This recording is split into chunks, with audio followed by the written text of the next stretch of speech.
Welcome back to Secret Sex Dungeon. Sorry about the technical difficulties there for a moment. My name's Luke McFan. I'm the DM for the game, and we're joined by our entire group of players this week. So we've got our nice little setup for Twitch. If you were tuned in for the most recent episode, you would know that our adventurers have been moving through the archives of Daggerford. We had a demon devil kind of hybrid that they were looking to try and figure out what it was, and upon meeting Arcanist Stefine from the Magical Institute, they were able to sell the body for a tidy profit and made their way out to I suppose head back to the tavern and regroup, try and figure out what was going on. They left Stefine's office with a magical servant, and the servant disappeared as soon as they had passed through the threshold of his office. Now, upon wandering through hallways, meeting up with Davos, our paladin, and finally ending in a room that had multiple furniture items, tables, chairs, rugs that tried to kill them, the adventurers are now within this room. Our druid Thorax, having smashed an orb he found earlier within the game, is atop a juvenile froghemoth and has been, I suppose, coaxing it, training it, trying to get the creature to, I suppose, respond to his wills. And after defeating all of the furniture within the room, our adventurers are looking over the loot that they have. So, adventurers, you can see yourselves within this room that is currently around about, what would it be? I'd say maybe 100 feet by 80 feet or so. And through the southern exit, there looks to be a doorway. You can also see that in the northern areas of the room, there is the exit that you had come through, and also upon further inspection, there is actually another exit that I can reveal to you shortly. But for the moment, what are you all doing? I'm admiring my fancy new ring. Nice. So we don't know that you have, right? That's you would, if you turned around and looked at him right now, you'd see that he's just like, ooh, interesting. While he's looking at the back of his hand.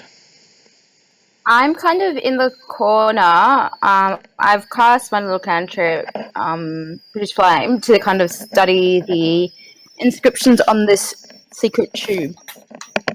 Yep. So you're trying to take a look. Secret tube. Just fixing up headphones. Don't worry about that. So you go ahead and roll an Arcana check while you're looking at it.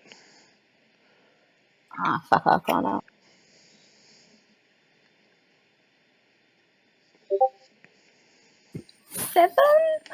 7. You kind of take a look at the scroll tube that you've got, and you've got no idea what exactly is inside of it. You aren't sure whether it should be opened or whether it should be left closed. And the outside of the scroll tube is just kind of mundane. There's not really much in the way of sort of telling ideas of what would be inside. I call Belle over to me. I hear my name, and I kind of give one last look to Thorax and start making my way over to Co. Cool.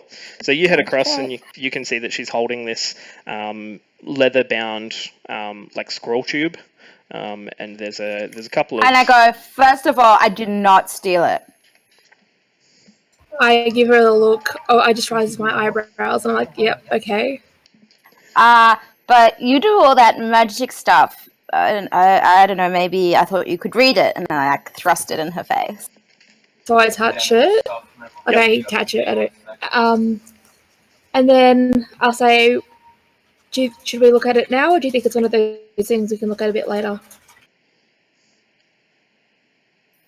So we look at it later? But what if we could use it now? Can you tell me what it is? Sorry, just half a second. My dog is... No, she's all good. Good.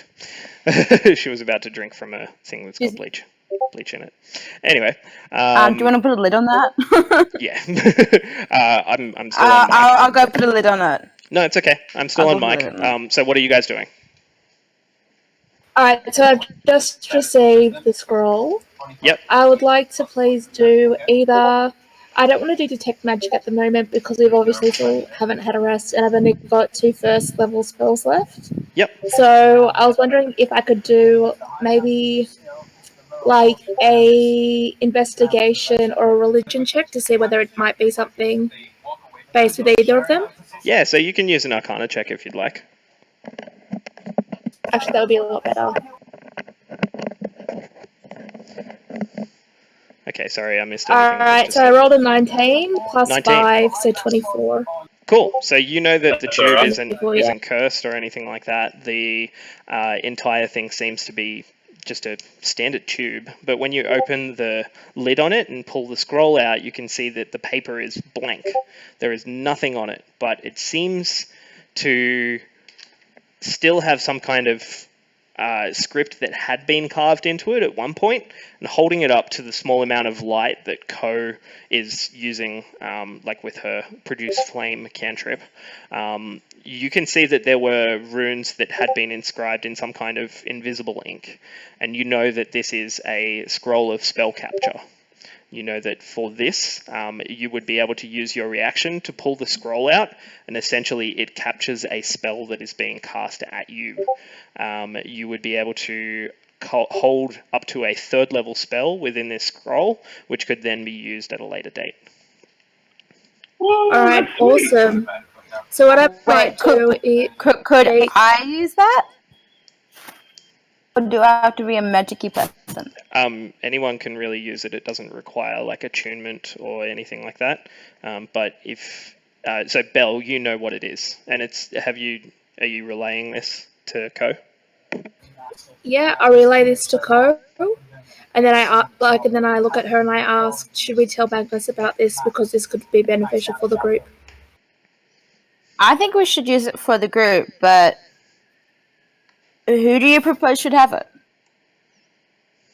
How about I'll give it to you being the neutral party, and then when the time comes, if we decide to use it, we'll decide as a group. I'm like, sure, I'm neutral.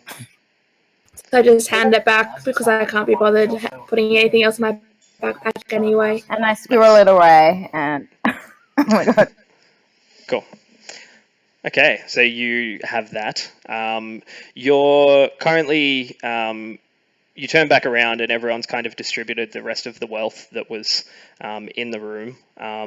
The things that you have there, Chris, from Falcor, sorry, the last sort of game you found those herbs that were on the stand in the room. There's 4 applications of a salve that you could create to maximize hit die on a short rest. Yay! Okay. How much wealth is distributed?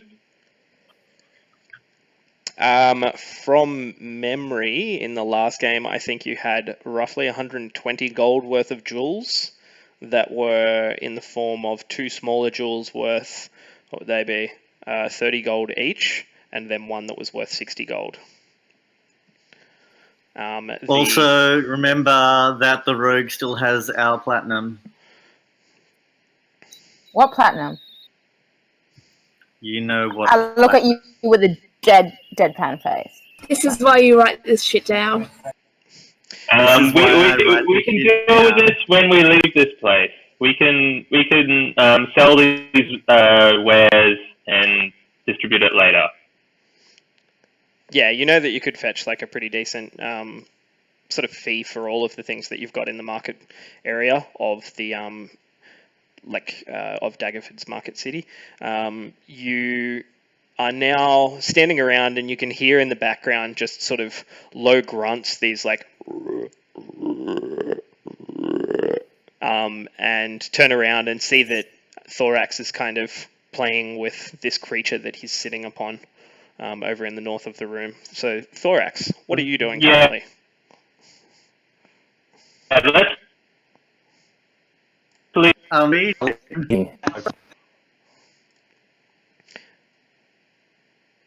Sorry, guys. Okay, so Thorax, what are you doing? I think we're going to go with the name that we thought of originally, Bell.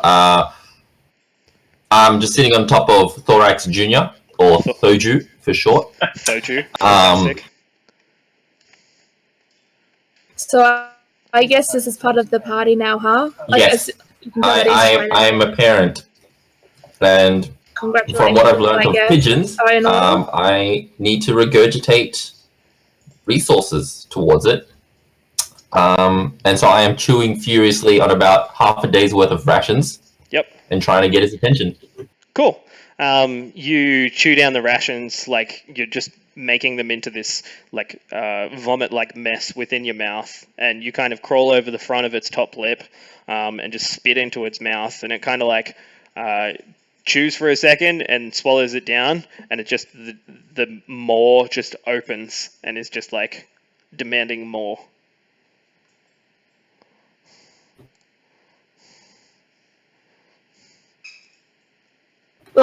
Begins the chewing process, but by now my jaw is very tired. Yep.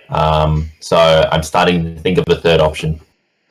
Cool. How about just feeding it the ration? I'm a parent now.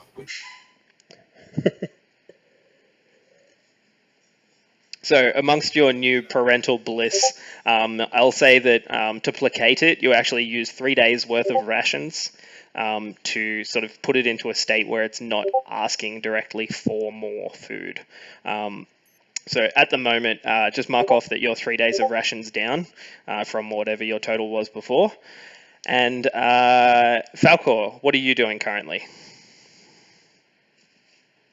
I'm kind of playing with the supplies that I picked up. Yep, cool.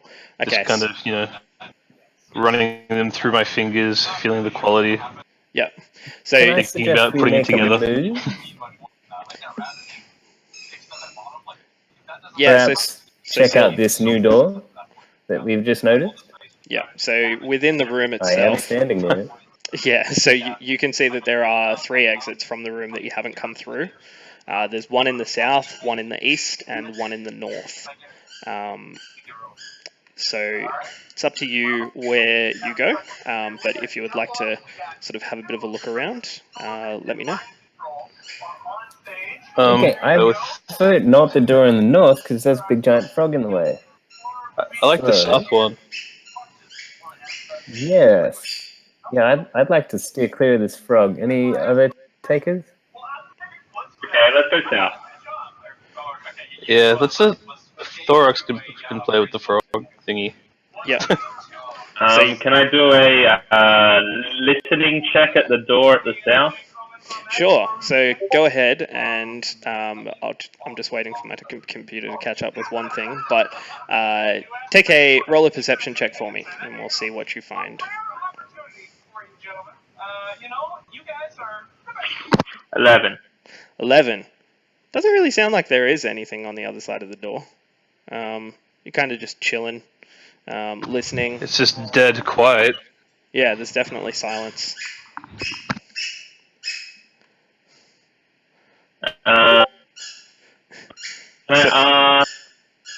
Code to check the trap. So, Ko, if you would like to check for traps, go ahead and roll a investigation check with your thieves' tools. So you'll get your thieves' tools bonus to whatever your check is. Oh.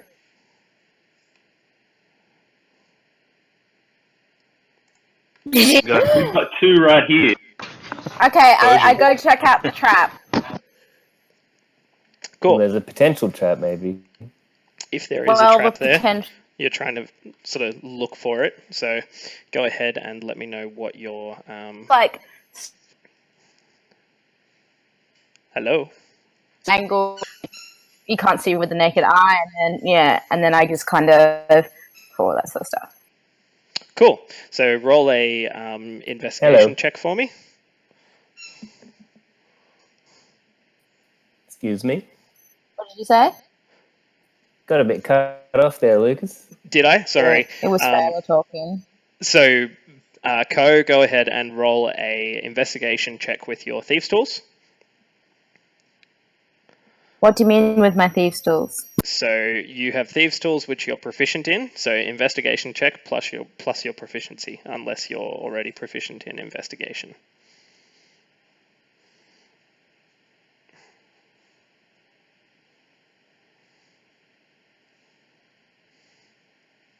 $13.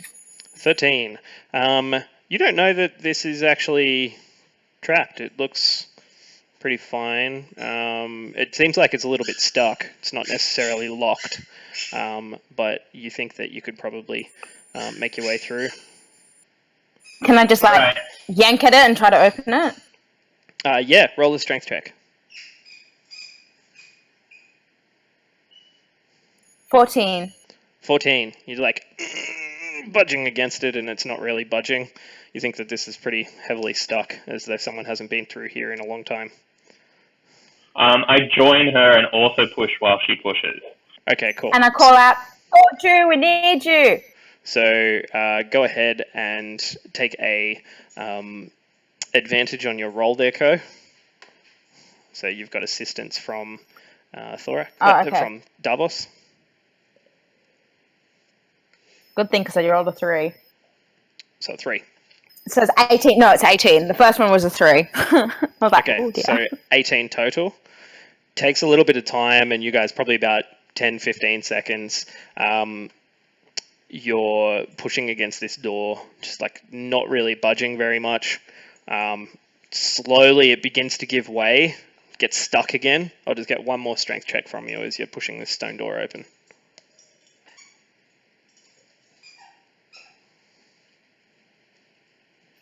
11. 11. Did you take advantage there? No. Because both you and Davos are pushing.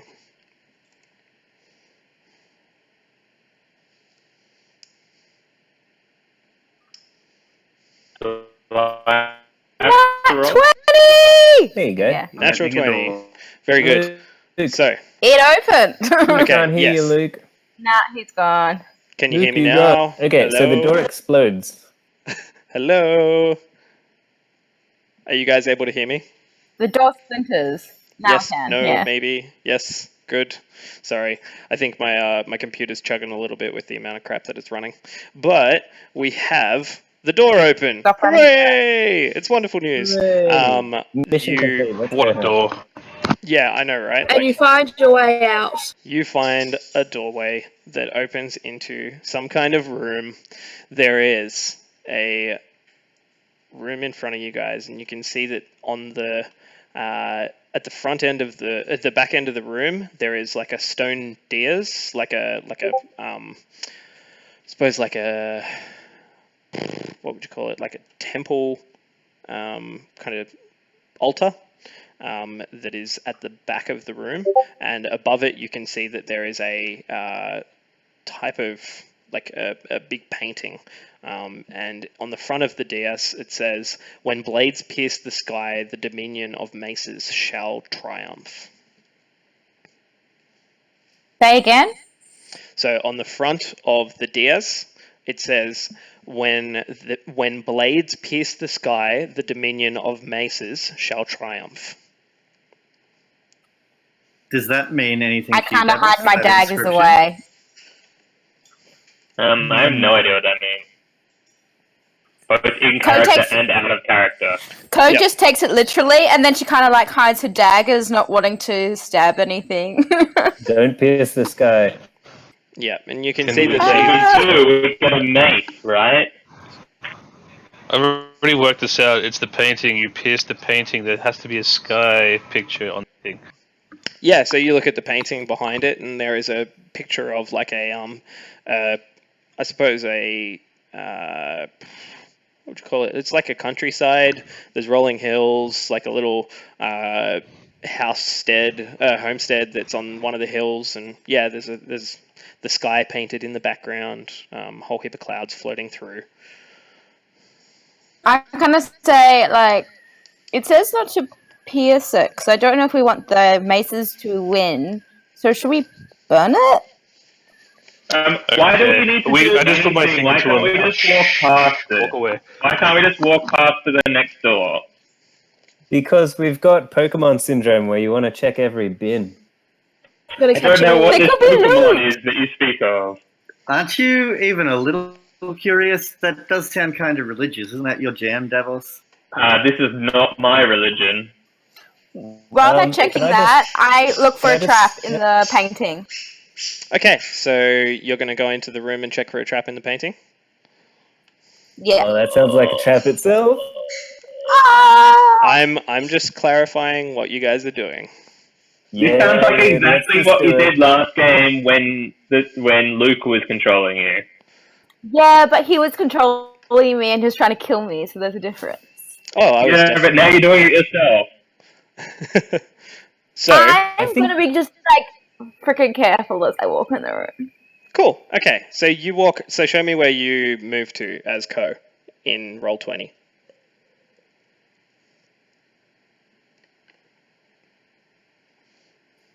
You better not set anything off, Ko. Sorry, while Actually, that's better happening, you can I than ask, me. what does the room look like? Like, how's it lit? There's two sconces, one on either side of the stone dais. Diaz, if you know how to pronounce the word, let me know. That is at the back of the room, and surrounding the room there are sconces, like at the sides.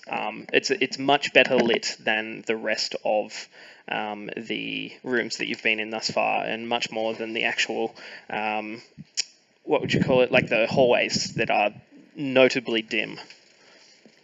Also, Luke, I like this our streams have died on our Twitch account. Oh no! Just give me a second. See if I can get that. No wonder your internet's good all again. So, has it died completely? Also, Luke, another question. Yes. So this inscription, do I recognize it from any of my studies or anything like that? Roll a history check.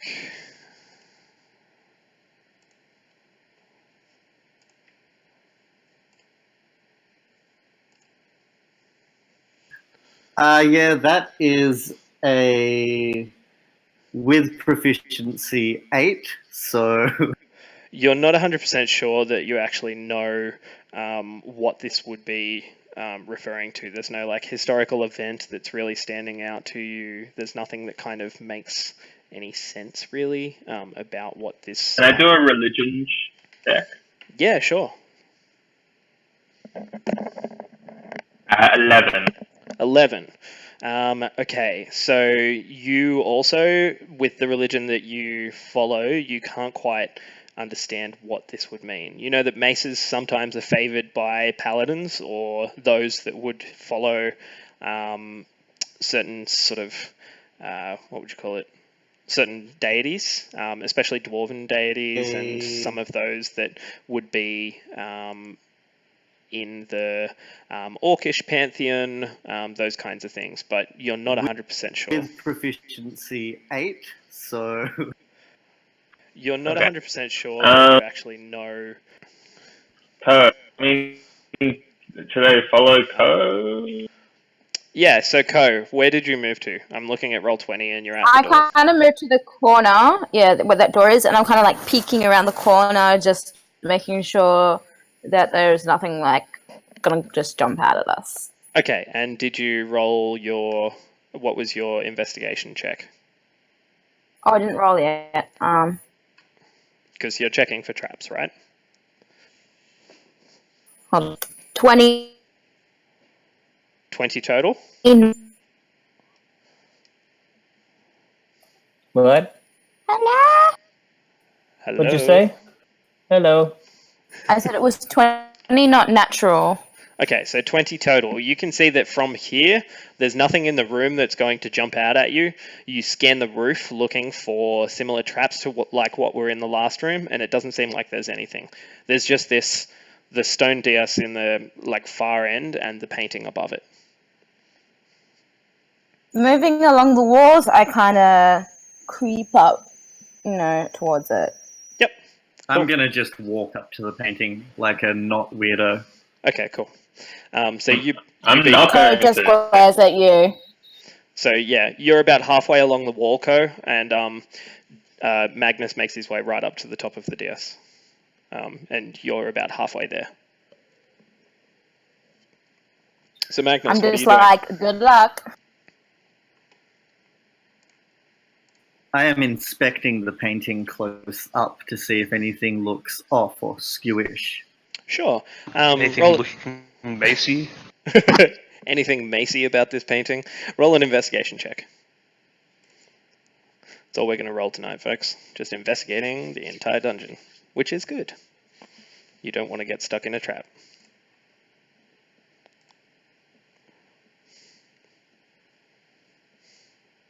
I'll switch dais. I rolled a 5, so everything looks fine. Yeah, I mean, it looks like a painting. It's nothing really, I suppose, outstanding about it. You've seen better paintings throughout the world. Yeah. When I reach the dais, I kind of inspect it and I look for any hidden compartments where there might be loot. Sure. So where are you? I need to see on Roll20. I'll move myself, sorry. I Cool. get distracted. So you can see that there's this like set of steps at the front that kind of is walking up to like a large stone platform, and the platform at the top has this darker stone that is the dais at the top, and behind it is where the thing is. So I don't know where mine disappeared to. Yeah, you went under the. You went underneath, but that's okay. I can fix that. So you're getting right up next to the painting to have a look. No, the dais. Yep. Okay. So you're looking at the To dais. check for like hidden compartments, traps, hidden messages. So also using my thieves' cant and that. Oh, sure. And just any like hidden compartments to see if there's any loot. Yep, sure. So go ahead and roll your investigation check. 17. 17. It doesn't seem like there's any hidden compartments on the dais itself, but as you're kind of looking around, you notice that the painting hasn't been hung on the wall. It's been like glued in place. I take my dagger and I start kind of trying to lift it up. Yep. In the sky? Just in the corner. Okay. So you try and lift that up. You go ahead and give it a go. Roll a strength check for me. A 9. A 9. It's not budging. You kind of spend a little bit of time moving, trying to get things out of the way.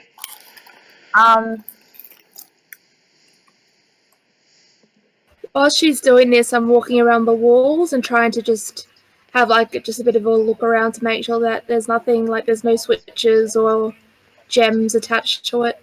Yeah, sure. So same Also, thing. I make investigation check. Yeah, an investigation check, please. I'm gonna make Magnus and Davos aware of the fact that it's just glued. Cool. So Yes. What does that mean? I'm just going to take my packed blade and I'm going to pierce the sky of the painting. Cool. So you take a second, pull the pack blade out. I ready my weapon. Pierce through. It just kind of, it goes much further through the painting than you had anticipated. And you can see that it kind of cuts through the canvas, leaving a relatively large open area below it. And as you draw your sword back, you can see that the painting kind of falls away. And behind it, there is just a single, what looks like a tome, a book sitting in the back of it all. I would like to take said tome. Cool. So you pick it up. Is that what you're doing? Sorry, Luke, I distracted you from Gabby's thing.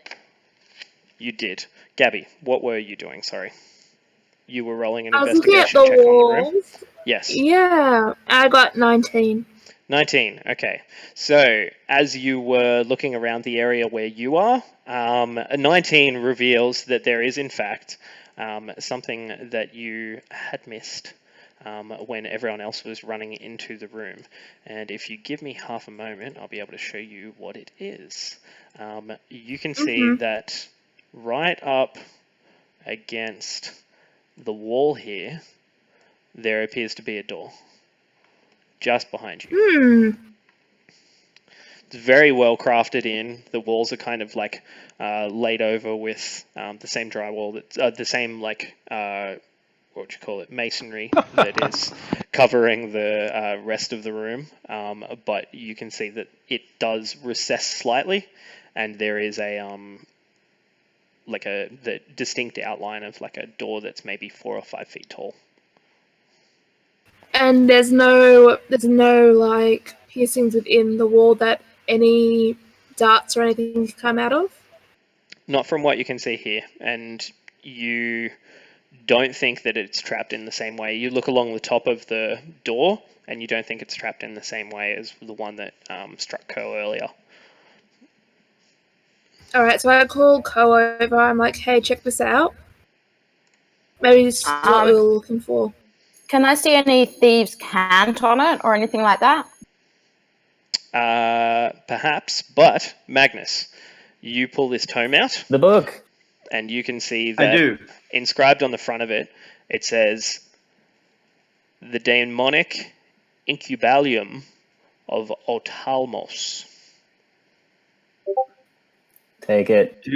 Do I understand what any of that means?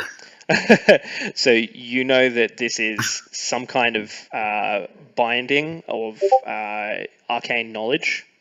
You can see that there is like pewter plates that are the front and rear covers of this book, and it's bound by some kind of leather. Not sure what. And at the moment, what are you doing? I'd like to open and read it. Okay. Can I have a look over his shoulder at it? Yeah, sure. Just you take a look, and you can see that there is what it says on the front. It just says "The Daemonic Inculabulum of Otalmos," and it has various, I suppose, images of humanoid creatures with horns. There's some kinds of like shambling creatures, a lot of bones depicted throughout the entirety of it, and then there's this binding that is in some kind of like dried hide. I do divine sense to see if it's desecrated. It isn't desecrated. You take your moment to cast that divine sense. It doesn't seem like it's desecrated at all.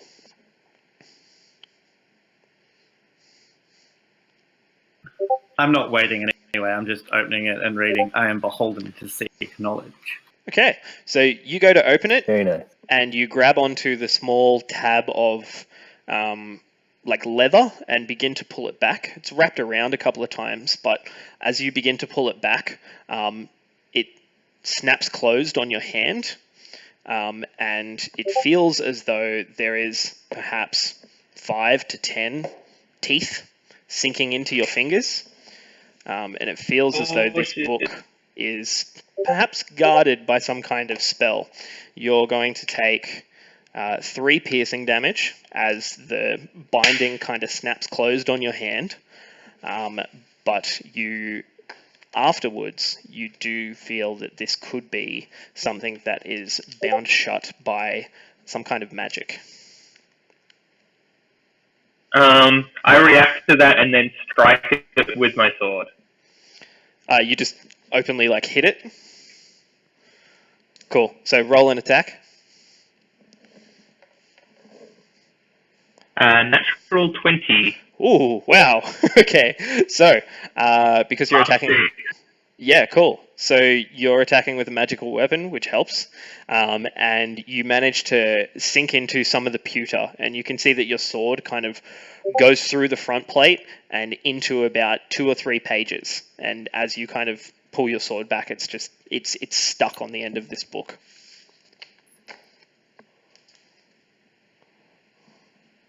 Well, I hope you weren't trying to use that for later, Magnus. Well, can I like yank the book off the sword? Yeah, sure. I resist that because I hate this book. So opposed strength checks. I'll get Magnus and Davos to roll strength checks.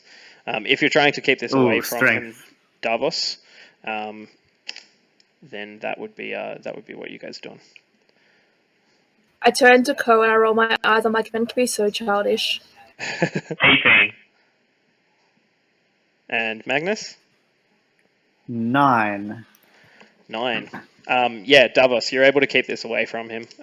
You palm him off, and you kind of like have the book back in your clutches, and you're holding your sword in your opposite hand. Are we gonna have a problem here? This book is evil. This book's got knowledge. I want it. It literally bit your hand. I've been bitten by worse. Yeah, but not worse. You don't know that. You haven't said otherwise. I want to say, I yell out to them and say, keep it in your pants and come over and check this door out. We're not here to compare. Let's get back out of here. Yes, let's leave this book here.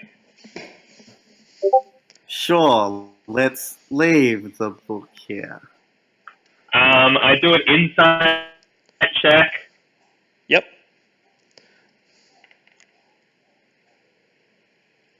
Nine.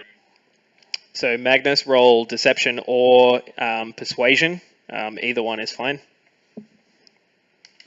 Don't let me know which. 12.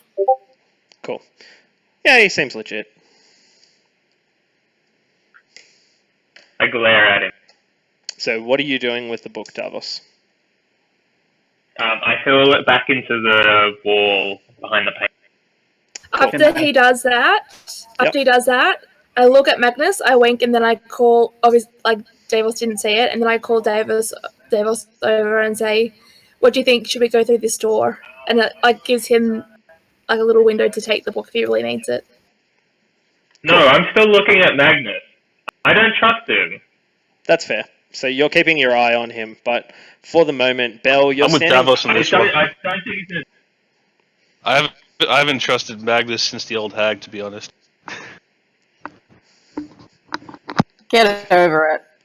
It's fair. I know, right? I feel like we're not getting anywhere with this. It's up to you guys what you're doing here. I would like to tell Thoju to try to eat the north door. Sure. So you currently, being in the north, you get him to try and eat the north door. Roll an animal handling check first to just see whether you can command him to move in that direction, and see if he wants to eat the door. Natural 1. Natural 1. That's not bad. He actually heads towards the east door and just rips it straight off of its hinges. You can see that the door just cracks, crumbles, and as he's going past, he kind of picks up one half of the carpet that was left behind by Davos after cutting it in half, and he eats that as well. And you can see that as he heads for that eastern door, that there's a hallway that kind of opens up beyond it. Just ripping this timber door off of its hinges, there is a hallway that continues to the east and then looks like it heads south. I allow him to continue down the hallway, but if he does, I turn around and yell towards the others, "Annual migration!" Cool. I'm still in that room. Yep. And I'm kind of torn between like that animal, that beast freaks me out, but Yeah. it's like nothing I've ever seen, and I've seen a lot of beasts. So I'm Yeah, like, true. and You're then like- I'm just yeah. Like, this isn't really of what is the it? natural world. It doesn't really make much sense, but perhaps it's something interesting that I can find out a little bit more about. And you... Yes, I can learn its behavior a little better. Sure. So, yeah, you all hear Thorax going, "Annual migration!" And it sounds as though you can hear the, like, slick movements of the froghemoth beginning to move towards, like, out of in a different direction to where you guys are. So I'm just gonna yell out, like poke my head in the door and be like, "Hey guys, I'm just gonna make sure Thorax doesn't get eaten," and then I race off to the other door. I say maybe we should follow Thorax. We should stay together. So and I'm we're gonna go not like, going to the door? but Yeah. But the door. But the door. We want the door. No. You've gone black, Luke. Okay, Belle. That's racist. I am racist. Belle, you can try and open this door if you'd like, or Ko can help you to try and open the door. So we said that it looks like it's quite thinly made. So Yeah. if I try and hit it with my scepter, Yep. without all my staff, without it getting damaged, can I do a strength check? Yeah, you Can I make check for thieves' cant first? Sure, you can check for thieves' cant. You look over the door, just roll an investigation check. I've got 8. 12 after. 8. There's nothing that's written in thieves' cant here. You can see that there are some symbols on the door, but it doesn't look like it is in thieves' cant. Beleaguer, you got a 12. So as you go ahead and hit the door, you can see that it begins to crumble immediately. Just roll some damage. Alright. What is my water staff damage? 1d8 minus bludgeon. What is that? 1d6. Okay. 4.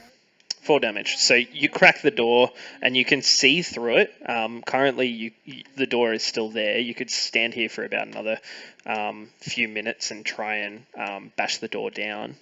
But you can see that it passes directly through the wall where you are into a hallway that looks like where you found Davos earlier. And it looks as though you would head back through this doorway into the same hallways that you had headed up towards the gelatinous cube and eventually around into the room that's sort of to your north. Alright, so I just say, look, this is going to be a dead end. We've already explored this area. Let's go somewhere else. Should we try the southern door? Or should we go and follow Thorax even though his pet kind of scares us? Sorry, was that to me? To anyone who's still in the room. Yeah, so I think at the moment Magnus and okay. Davos are having a bit of a Mexican standoff right near the altar. Yeah. And Belle, Falcor, and Ko, I think, are still in that room. Unless, Ko, you've moved yourself somewhere else that I can't see. I'm still with Belle. Cool. Falcor, however, you standing around here can see that the hallway would just continue back into the same areas that you were earlier. Whether it's worth your while considering heading that way, or whether you follow back in the wake of Thorax and Syl. I'm going to like where we are and leave Syl to babysit Thorax and the frog. Cool. Okay. So I'm just going to get an that idea. door to the bottom left of the map. Yeah, cool. So Falcor is going to check that out. Who is sticking around in this room to head off into the sort of southwest, and who is attempting to follow Thorax and Syl? I'm just going to stay southwest. Cool. I stay with Belle. Wow, Cool. no one cares about Thorax. Magnus? Look, I care about Thorax, but I need to resolve this first. That's a good point. And Davos. I feel like we haven't signed appears to be duty away of from care. camera. Okay, so while Davos is away from camera, I am going to go ahead and Thorax, Syl, what are you guys doing? Yes. I'm chasing after Thorax at a semi-safe distance of about 15, 20 feet. Yep, cool. You're just standing back out of the range of those tentacles, making sure that they're not able to grab you at any point in time. But you're following him. You can kind of see where he's going and what he's doing. And as you kind of head down this hallway, Thorax, you can see that it does have a couple of locations that spring off of it. Further south, there are 2 hallways that seem to be going to the east. And that's what you can see currently as you kind of round the corner.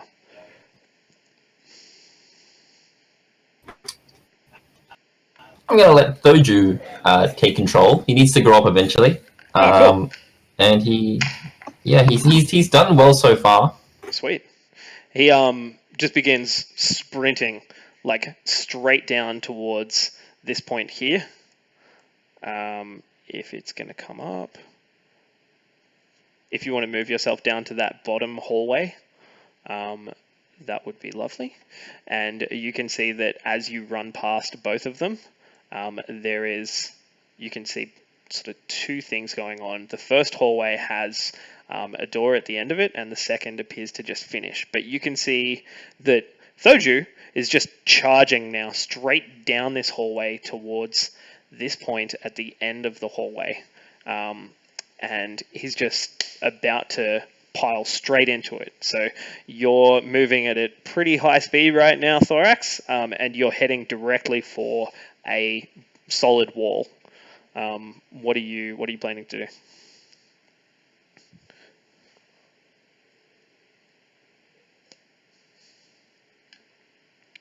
I'd like to cast resistance on myself so that I can do slightly better on a saving throw. Oh, sure thing. So you cast the spell. There's like a little pulse, like of arcane energy that runs through your body, and 2 seconds later, bang! It smacks straight into the wall. You can see that it does not do very well as it kind of like splatters against the wall, leaving this big sort of soggy mark against the far end of the hallway. It's going to go ahead and take a bit of damage as that occurs. It takes 14 damage, and I'm going to get you to track this, Kelvin. If you can get up just a tally for 96 hit points, and subtract 14 from that now, that would be good. But you can see it just smacks into the wall, and roll a dexterity saving throw as you kind of are holding on to the top of the creature, I'm assuming. It just smacks into this wall.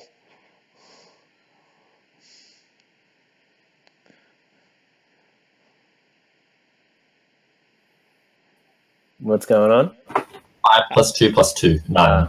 So 9, cool. You slip from the creature, also hitting into the wall. You're going to take a little bit of damage also as you come off the top of the creature. You're going to take 5 bludgeoning damage as you smack into the wall and kind of slide down. The right side of your body is now covered in the same sort of slime as the creature itself, and you're currently off of the creature. So Syl, you kind of hear this massive thud, just goes... Sorry, our dog just kind of did a nice little reenactment of that going on.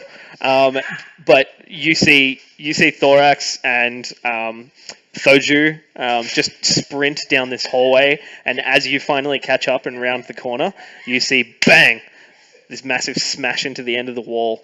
And that's that's kind of what the image is at the moment. But you did notice as you were coming down the hallway that you saw a door at the end of the hallway.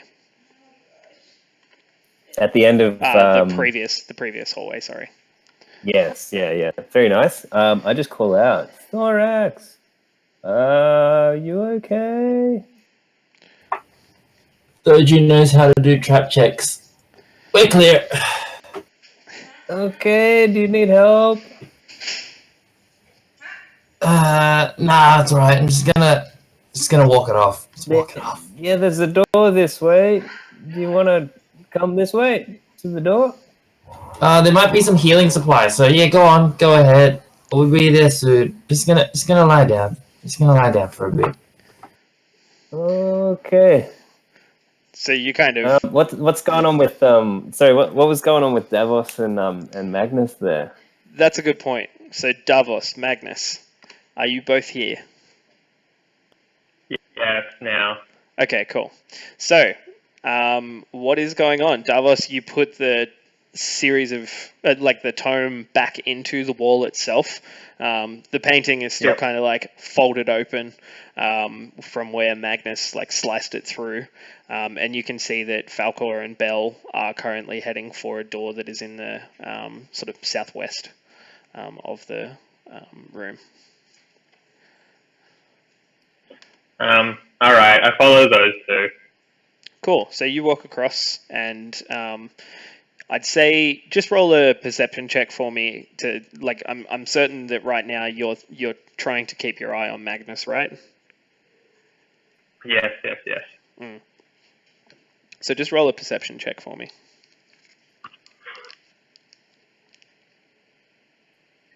4. 4. Cool. So as you head over towards Falcor and Bell, Magnus, what are you doing? I'm going to pocket the book, and I'm going to leave a minor illusion of the book in the painting. Oh, cool. So go ahead and roll a sleight of hand check to pocket the book.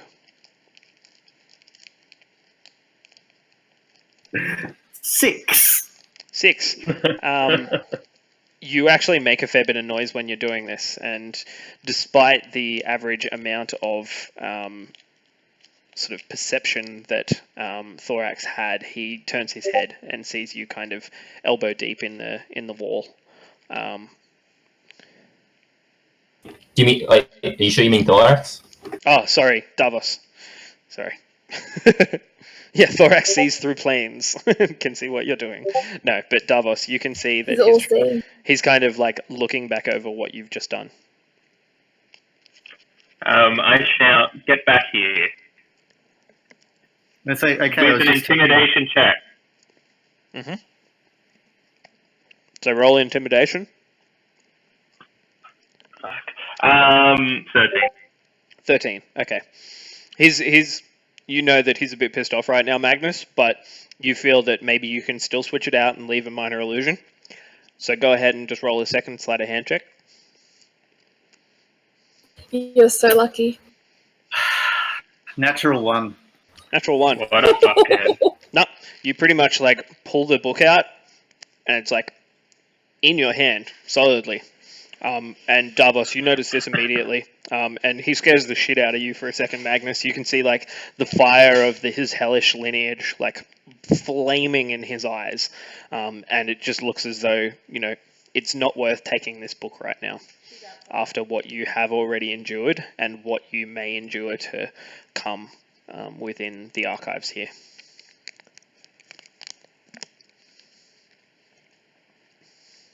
Hey, Falcor, what do you think about this door?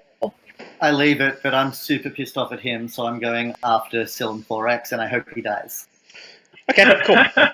So you just leave out through the north. In the meantime, Falcor, you go ahead and can see that this door looks like it's similar to the one that you came through in the north of the room.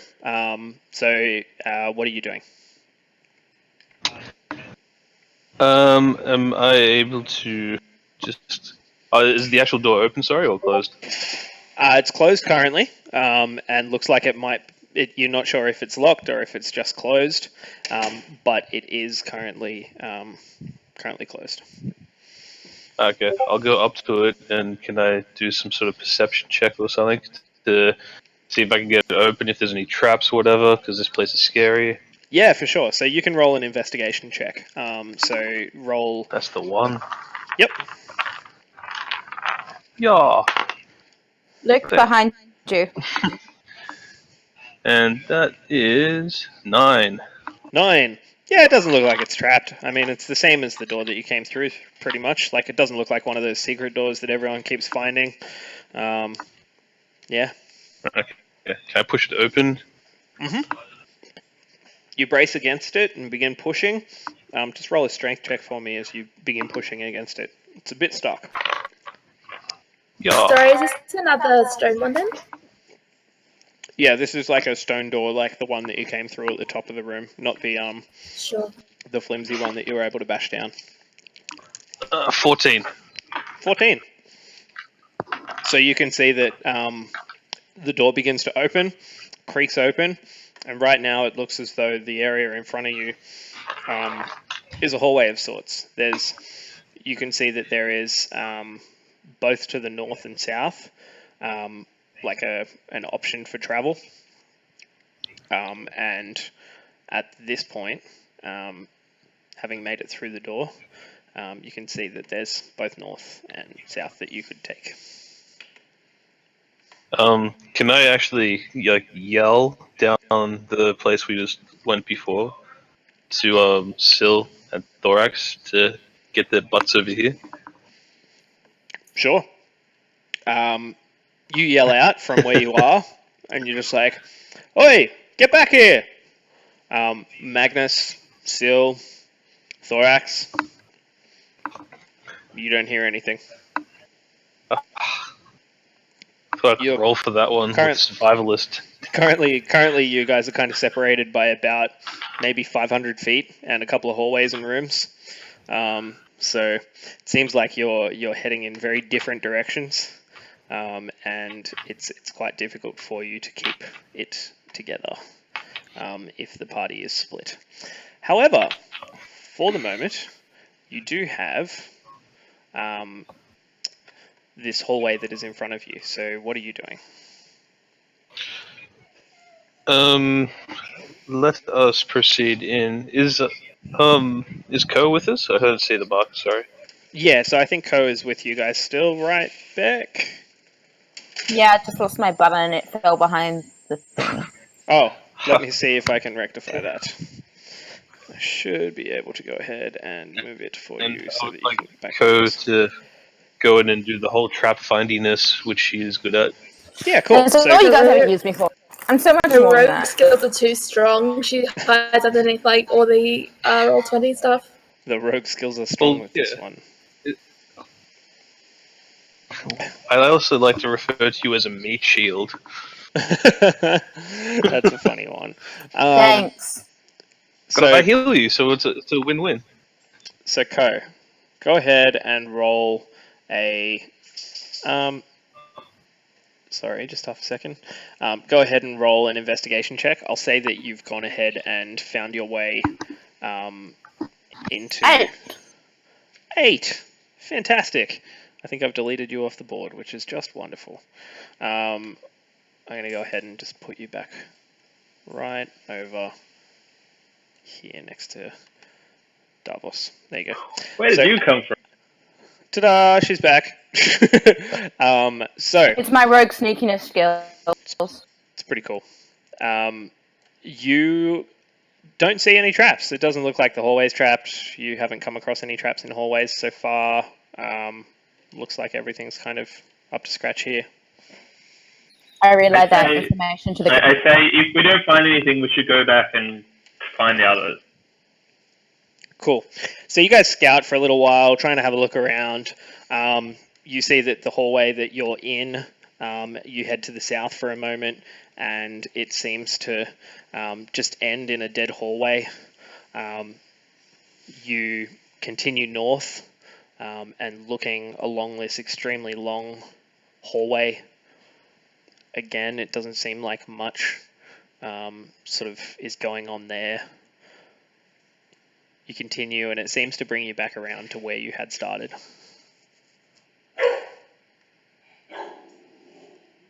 Just half a moment. I have a dog that is very, very annoyed at me for not letting her outside.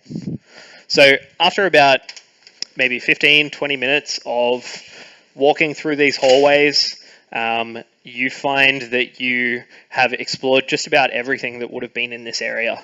You take a bit of time to look along the walls for trapdoors, for anything that might lead to another room.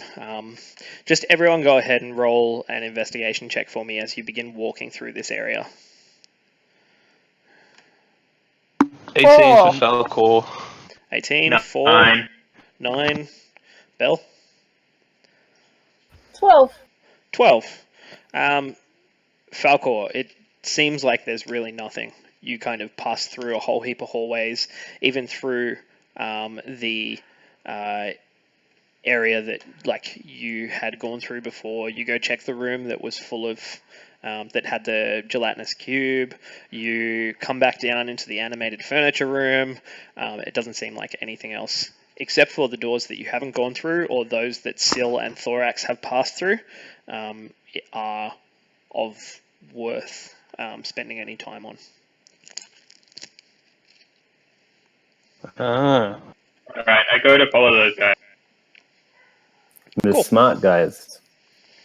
So, at this point in time, within the last 15 minutes, Thorax, you've been able to go ahead and you have managed to recover from falling against the wall and kind of falling down in a pile with Thoju. And as Thoju is kind of finally regaining his faculties, you see that Magnus joins you guys. He just sort of rounds the corner in a bit of a huff, and you see at the end of the hallway, Syl is kind of keeping a lookout. Magnus. Hello, Magnus. Still, I trust things have gone well here. Aside from a runaway frog, we seem to be doing okay. Maybe a mild concussion. Well, if that frog would run further away, I'd say that would be a positive thing for us. Yes, well, at the moment we're in the way of the frog. If Thorax doesn't get a move on over here. Hey, Thorax! What are you doing? Get up! Do you live, halfling? It's fine. It's probably fine. No one is fine. I get up slowly and I try to get back on Thorax Jr. Cool. So you begin climbing up. Just roll an animal handling check. It's still quite new to your life. Natural 1. Natural 1. Okay. At this point in time, you can see that Magnus, Syl, you can see that Thorax is beginning to climb up. And at that point in time, there's a tentacle that's beginning to reach around to the front of him. And unbeknownst to him, is about to wrap around his waist. What are the two of you doing? Okay. Fuck. Do you want to go or will I go? Sorry, I'm gonna yell. Jeez. You're gonna yell? Sorry, we've got a bit of a windstorm here, and Sounds like it. Jeez. Yeah, just started going a bit crazy. And Doggo didn't want to be outside, which is fair. Okay, at this point in time, what are you doing, Syl and Magnus, just before this creature appears to be grabbing for Thorax? I'm grabbing some rations out of my bag and attempting to frisbee them into the mouth of... I'm assuming the mouth is somewhat agape. And wait, is the creature facing us in some sort of way? Can I see the mouth? I'll say at this point, no? yeah, it is facing you Like guys a because you little can on see an where he's angle or crawling. Yep. And the mouth seems to be, there's this giant tongue that's hanging out the side of it, and it just kind of rolls around the lip. And just across the top lip as well. Looks like it's about to eat something. And at the moment, you're currently about 40 feet away from it. So it's going to be pretty difficult to wing some rations into its mouth. Yeah, I kind of want to spring forward and do it, if I may. Sure thing. So you close leap that into distance action. a little. Yep, you begin charging towards it.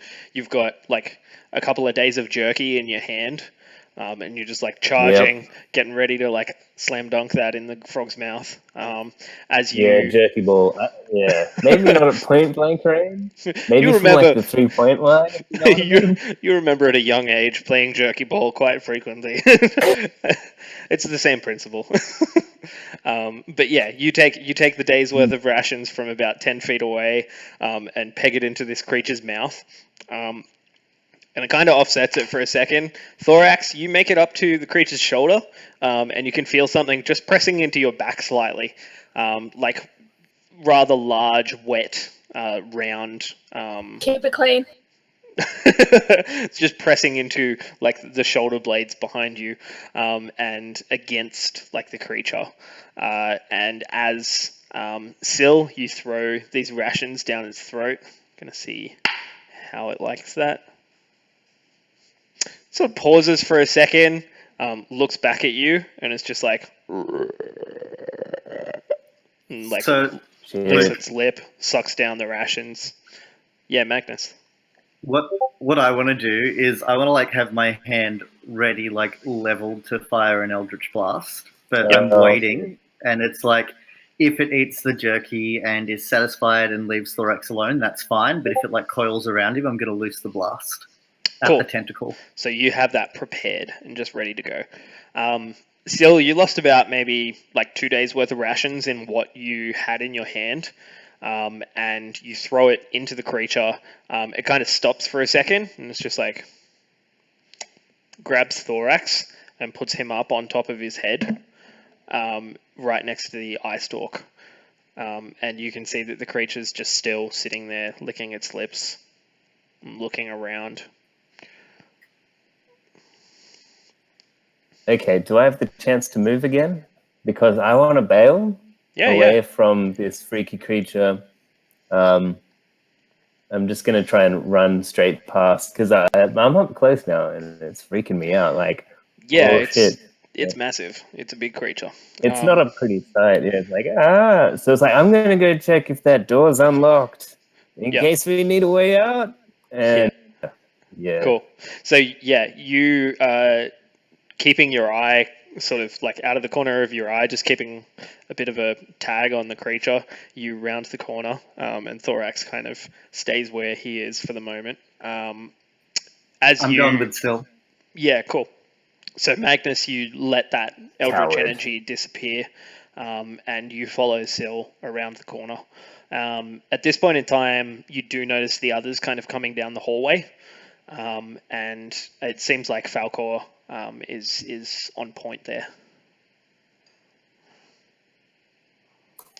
Well met, Falcor. Hi, I'm on point.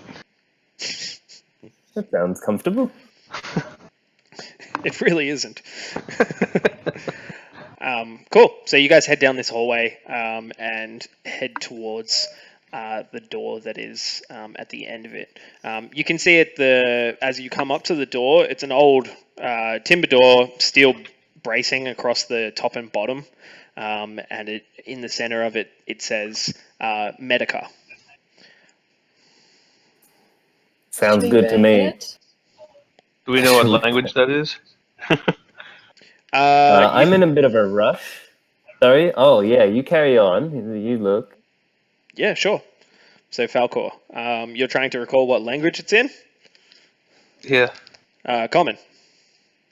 This is the area. So I just don't know what the hell that means.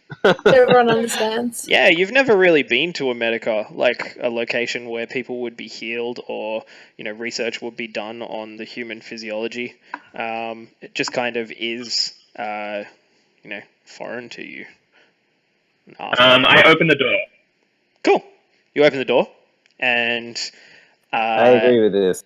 Yeah, you open the door. You can see that inside there is a very large room. There's kind of examining tables here and there, but as you look into the room, you can see that over on the northern side there is a whole heap of cadavers, like just human bodies that have been like held up on supports, and they look as though they are essentially like training aids. There's quite a fair few of them in the center of the room, in the north of the room. Sorry. I'm just going to go ahead and draw my spear. Sure. As I look at them, because that is a bit gross. Yep. And discomforting. Not to me. This is fine. You're so at home here right now, Gab. I do a perception check for traps. Sure. So roll a investigation check.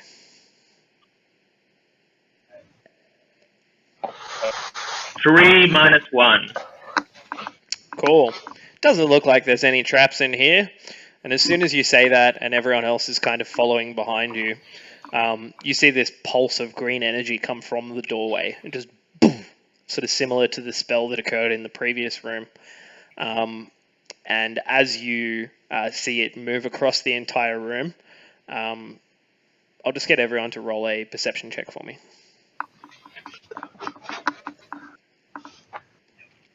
Assuming that you've all come into the room. 9. 5. I have not rolled double digits all day. Doesn't feel good, does it? 16. I got 9. Cool. As a group, it's weird. It's kind of bizarre. Sil, you notice something a little strange, which is that there's other bodies like behind the cadavers that are set up like on display at the moment. And as you take a bit of a look, it looks as though some of them are moving. Hello. Hello. So Hello. it looks. Hello. Hello. Can you hear me?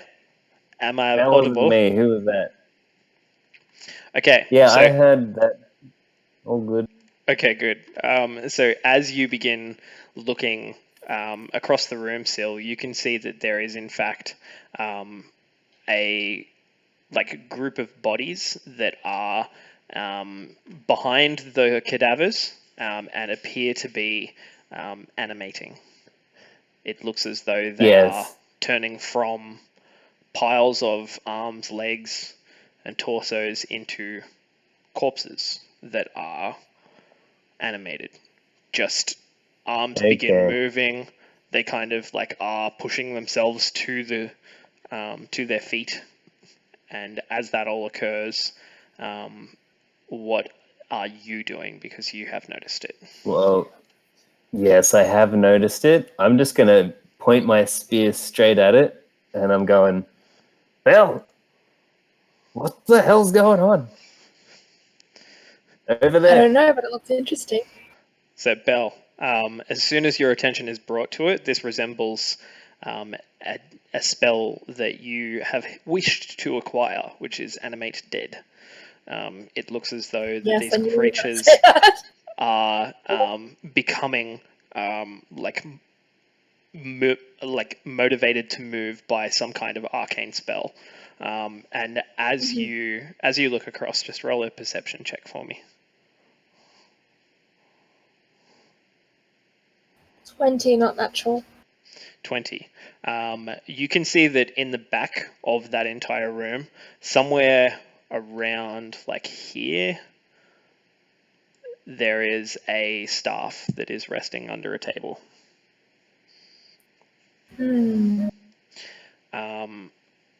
However, Sil, anything else that you're doing in this moment?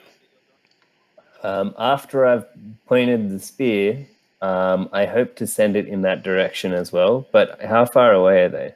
They look pretty far. Yeah, so from where you are, I'd say 10, 15, 20, 25, 30, 35, 40, probably about 60 feet. Maybe even further. All right. What have you got there as you measure? It's up to 60 with disadvantage. Got to be pretty close to have. So you could probably hit one of the cadavers that's on it's almost like a stand. It is just sitting there, and you see that slowly the fingers begin to twitch and the arms start moving in these really jerky, erratic patterns. What are you? You're aiming for one of those that are close by? Oh, well, closest. Yeah, the closest possible, and just because that's what I do, it's like, that ain't good, so send a spear at it. Ooh. Cool. So you just sling one through. Go ahead and roll an attack, and I'll let you know if you hit. Can I do an investigation check for knowledge about the spell? Yeah, in a moment. You will be able to do that. I got 11. 11? That's wonderful news, because it hits. Yay. So your spear just like sinks into this creature that's at the front. Go ahead and roll some damage for me.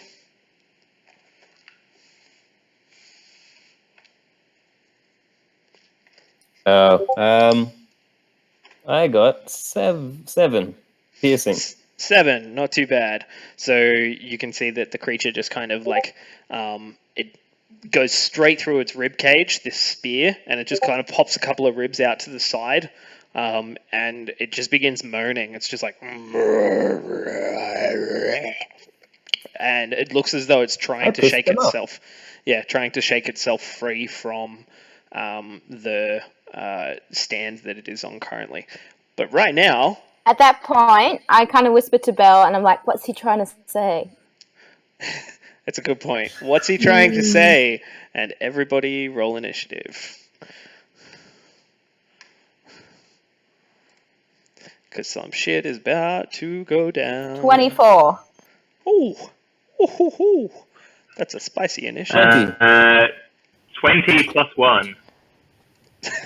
So 22? 21. Yeah. Sil. Oh wait, 18. 18. 18. Cool. Let's see. Magnus. 10. 10. The 10th highest number. Beliga. 15. 15. Thorax. 12. 12. And can you roll for your little friend also? Falcor, what was your initiative? The almighty 2. Ooh, lovely. What was your Soju got 13. 13? Cool. Just give me half a moment. Can I please have done my investigation check before this, or is it too late to have done I'll it? say that as Sil was doing everything, you would have been able to perform your investigation check. So what was your roll there? It was 16. 16. So what are you trying to find out? So because it's beyond my level at the moment, I would have heard of Animate Dead, but I wouldn't know what exactly it entails. So it's more to do with the source. Like, does it need to have someone controlling it for the animated bodies to appear? Like that kind of stuff. Sure. So to try and understand, because they don't act on their own. They have to act on something else. But we don't know what that is. True. You get the feeling that the spell was kind of imbued as a trap within the gem when you came into this room, and that pulse of green necrotic energy kind of animated the dead. It's as though that spell was held there. So you get the feeling that this has been cast on those creatures at a much higher level than what you initially thought the spell could do, which you thought that initially it might be able to animate maybe 4 corpses, but it looks like there's this huge amount of energy that has gone into it. So that is where we're at currently. Okay. Because I've just looked in the player's handbook, and obviously I wouldn't know this being in character, so this is Gabby speaking, not Belle speaking. Yeah. That if they're not given commands, then they only defend themselves. Yep. So they have to be given a command to be able to attack or do whatever they need to do. That's true. So that was more the other thing to look at, yeah. So what was your role again for investigating that? 16. 16. So you think perhaps they've been given a command? That could be something to the tune of protect. Okay. And So can I relay all this information to the rest and say there's something animating these corpses and they're trying to protect something, or they wouldn't be acting on their own will? So maybe we should also just keep an eye out to see if there's anything amiss. Yep, you get that out just before. Okay. Correct to that. Just before everything begins to go down. So. Do you mean to go down? To go down. Well, it could possibly Sorry, be I couldn't the music resist. doing this. It That could was be terrible. the That was Can we play Thriller? Terrible. Because this is Thriller. Thank you, Chris. Okay, so at this point in time, who is at the top of the initiative order? That'd be Ko. Ko, what are you doing? It's always Ko. So because I'm still in the doorway, have the creatures seen me yet? If you are outside of the room, no, they wouldn't have seen you. Kind of like in the doorway area where I am on the map. Yeah, they wouldn't have seen you, and you probably would not have seen them. Well, you just from hearing the talk, I kind of know they're there. Yeah, you hear them talking about something. So I go into like super stealth mode, and I kind of hide in the shadows and kind of go around the wall because, as Belle had said, that there's something they're protecting. While I can be super sneaky, I'm going to try find this. Okay, so show me where you are moving on Roll20 within your movement. How many things is a square? So each square is 5 feet. So if you move one square, you move 5 feet. Like that was 5 feet? Where are you? Shit, I deleted myself. I just And I'm gone. Let me put you back on the map. Sorry, guys, watch it.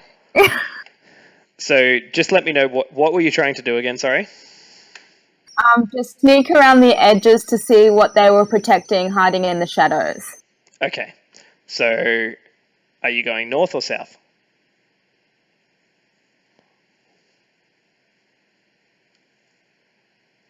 So like to there? 5, 10, 15, 20, 25. Yeah, so that gets you to there. Cool. You can use... am I like sneaky as hell?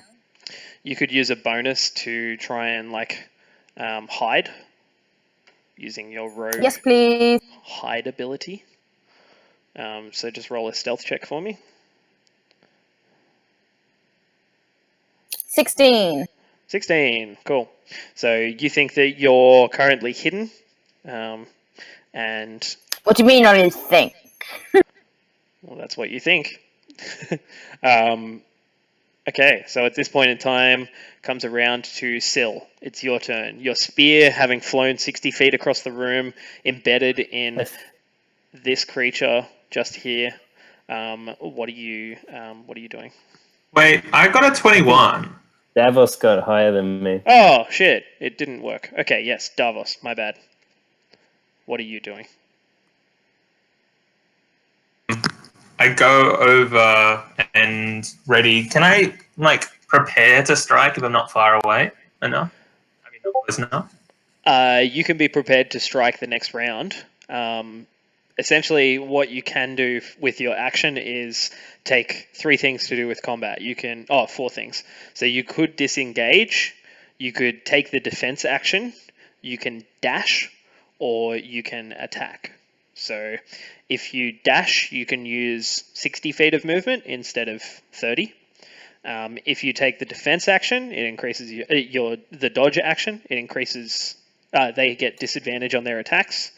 If you attack, and if you disengage, you don't provoke opportunity attacks. So should I just dash and be close to them? Yeah, so you could be close for the next round, and be able to attack them at melee or as close as possible, as you can get. So I think we have a look from where you I are. move and I say, destroy the gem. Cool. So move yourself to wherever you're moving, and at that point it will be Syl's turn. So Syl, what are you doing? That's me. I am approximately 1, 2, 3, 4. It's 5 feet diagonally, or no? So every second, like each square. Every second time you move 5 feet diagonally, it is 10 feet. So it's like 5, 15, 5, 15, and then 20, 20, then 30. 30. Yep. Yeah, So that's a little bit further than I. Yes. Yeah, so the ruler should account for that. Ah, I see. Yep. I've got that. Very good. All right. Well, I'm going to run up about to where 45 feet is. So about 2 squares to the right. I'll just move it. Yep. About there. That Cool. puts me at 45 feet. And I've pulled out a staff in the meantime, and I'm ready to dodge. Nice. So you take the dodge action, which means that attacks will have disadvantage against you, and that brings us to Beleaguer. You're currently at the doorway. What are you doing? Mm-hmm. Well, at the moment, I don't have any will to kind of obviously destroy the undead, so I'm more interested in the behavior and like looking around to see if I can see anything that is controlling them or what they're trying to protect. They're gonna attack us. Almost like observational. Sure. So go ahead and just roll an Arcana check, and that'll give you a bit of an idea of what might be going on.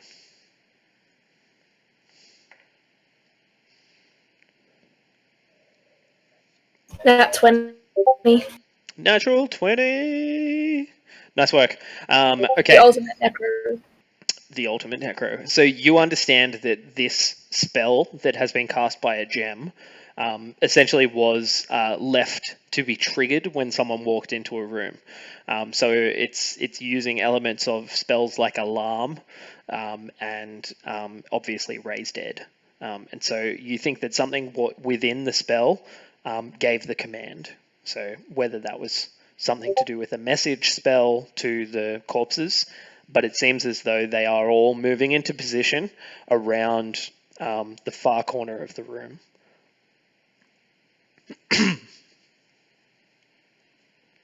Like this corner up over here. All right. So what I do is I take out my little notebook and I start writing little notes and just start watching what's happening. Nice. So yeah, you get a couple of notes down. You can see that like there was some interesting sort of things that went on with the magic there, and yeah, that's your action to sort of take those notes. Thorax, I'm going to compete with you here for an animal handling check, and see what what Thoju does. So what's your animal handling check? Sorry, it keeps rolling on top and like landing between numbers. 7 plus 5, 12. Okay, cool. You win. What's Thoju doing? Lumbering down the corridor.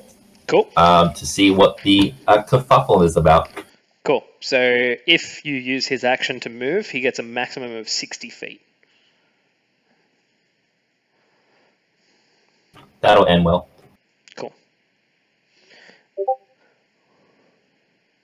So you think by this time you could probably get him to, let's just take a look. Yeah, around there. And you can see that currently cool. at this point in time, both Syl and Davos are just like sprinting across to the corner of the room where there's all these like benches and tables and bodies that are looking to just start moving. And it comes to your turn. What are you doing, Thorax? I'd like to cast guidance on Thoju. Yep. Because I've always wanted him to succeed in whatever he does. Oh, cool. Very in the world. So I will cast guidance on him. So next time he has an ability check, he gets plus D4. Plus D4. Cool. Okay. So that's your action. Is there anything you're wanting to do with your bonus? Actually, wait, no. Sorry, could I take that back? Sure. I'm a parent, all right, and you don't use your child as a weapon, according to some experts.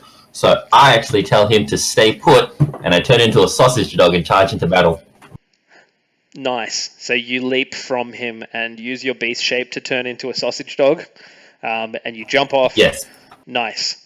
So he's just kind of standing at the Do I doorway. need to? Yeah. Do I need to check for damage because I jumped off with my little sausage dog legs off the top of a frog? Roll an acrobatics check, and we'll see how you go. 18. Okay. Do I use my acrobatics or dog acrobatics? It would be the dog's dexterity. So let me see. I've probably got some dog stats here. Let's see. Not death dog. That would be too good. Not really a mastiff. No, I'd say it's probably about half what a mastiff can do. So rat is +0, mastiff is +2, so we'll take it as +1. Yeah, we'll go +1. Yeah, so 19. So 19. That's plenty.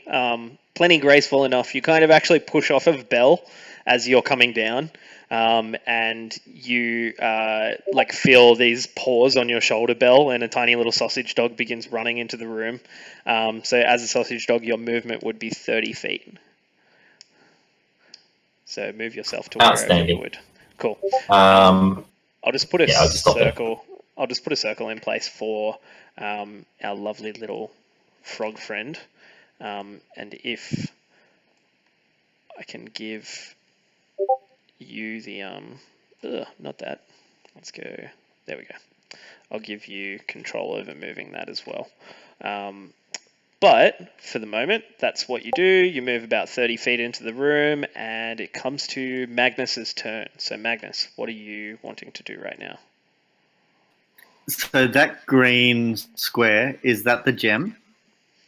The green square is something that Belle noticed, which is like an arcane, what looks like a staff of sorts. But the gem is actually right on the inside of the door.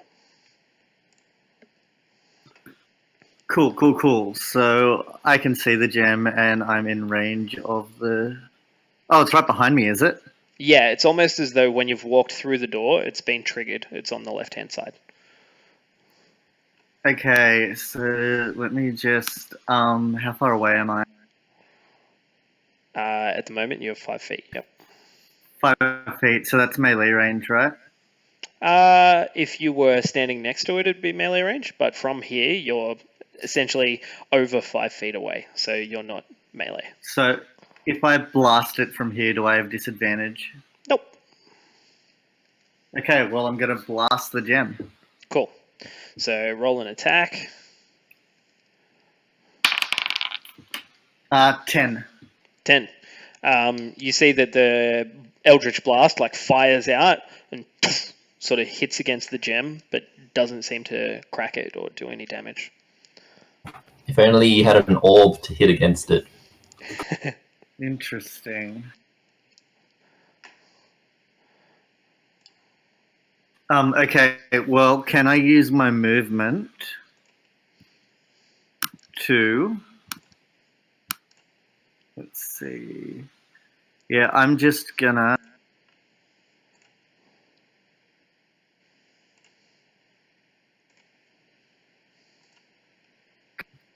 Just around there to try and get some cover. Cool. Okay. So you're just out of the way at the moment, sort of sitting back a little. And at this point, you can't actually see Ko. There's nothing that you can do there. At this point in time... Sure is good to be alone. Yeah. A few things happen. You see that all the creatures that are hung up currently try to make their way off of the stands that they are on. And holy crap, I will never roll 4d20 better. So you see that these guys here begin moving up towards each of you. This guy here is going to go shamble across, not quite make it to either of you. This one's going to come down this way. And this one will come across to here. However, at the moment, there is the one that is on the stand in front of you, Davos, that is going to attempt to attack. And you can see it just has these claws on the end of its fingers, like these rotten old fingernails that are just foul.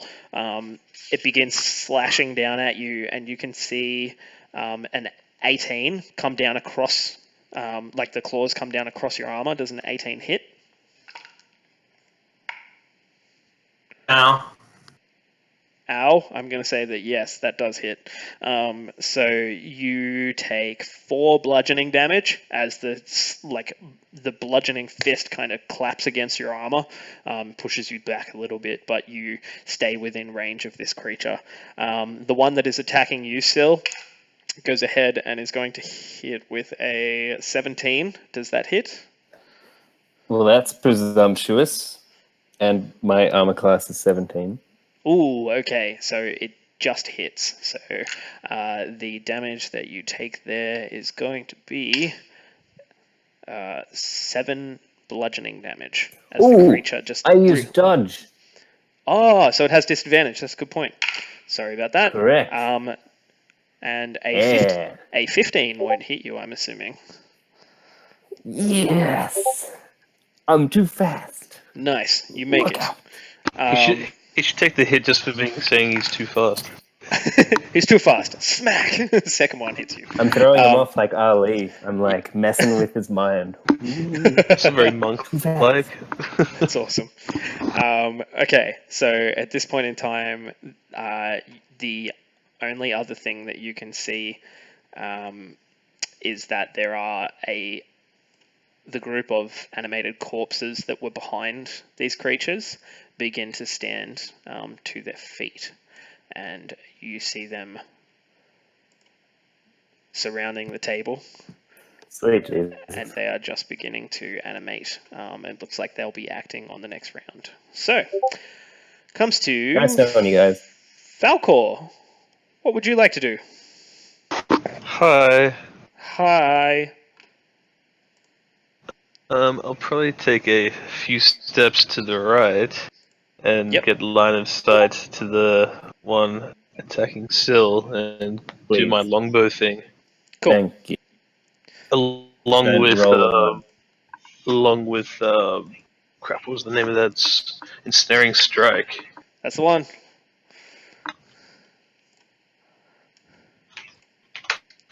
And I will roll that. Yeah. 17. 17 will hit.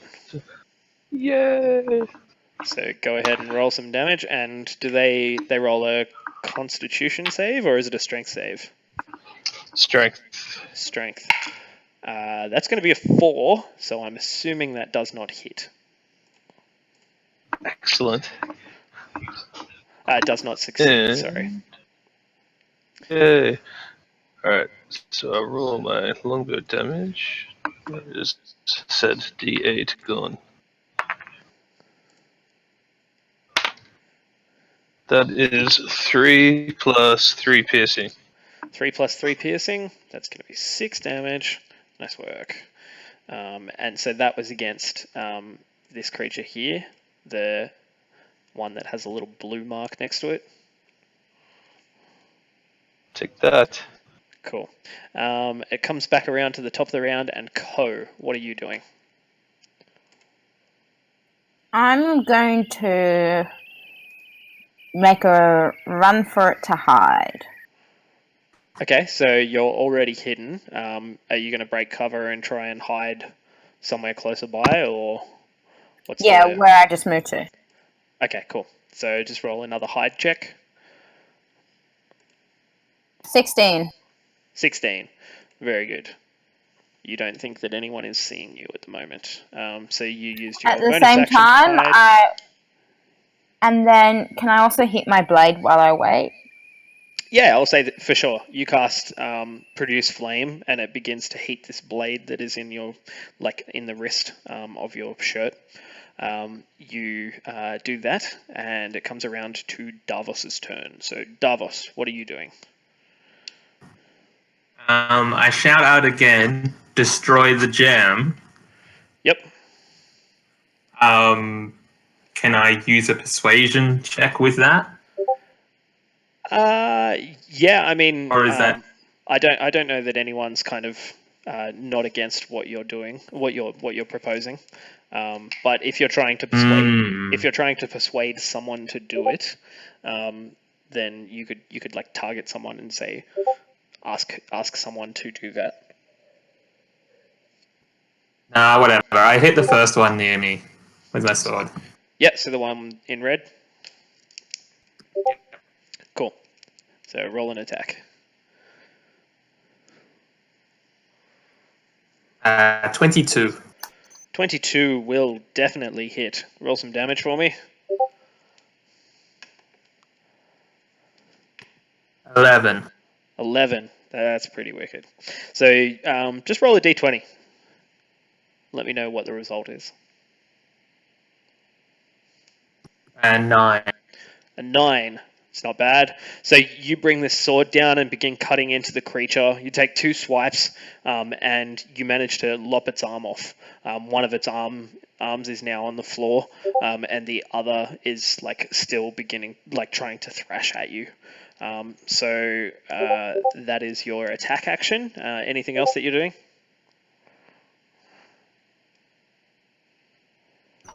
No. No, cool. So Syl, what are you doing?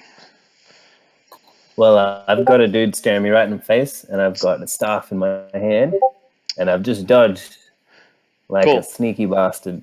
Yep. So, spinning the staff, like really cool, you know, flourish it a little, spinning it both hands. Yep. And then smack him straight. I'm attempting to smack him straight in the head. That sounds like a good plan. Yep. So roll a d20. That's the let me know first what half your attack of my is. attack.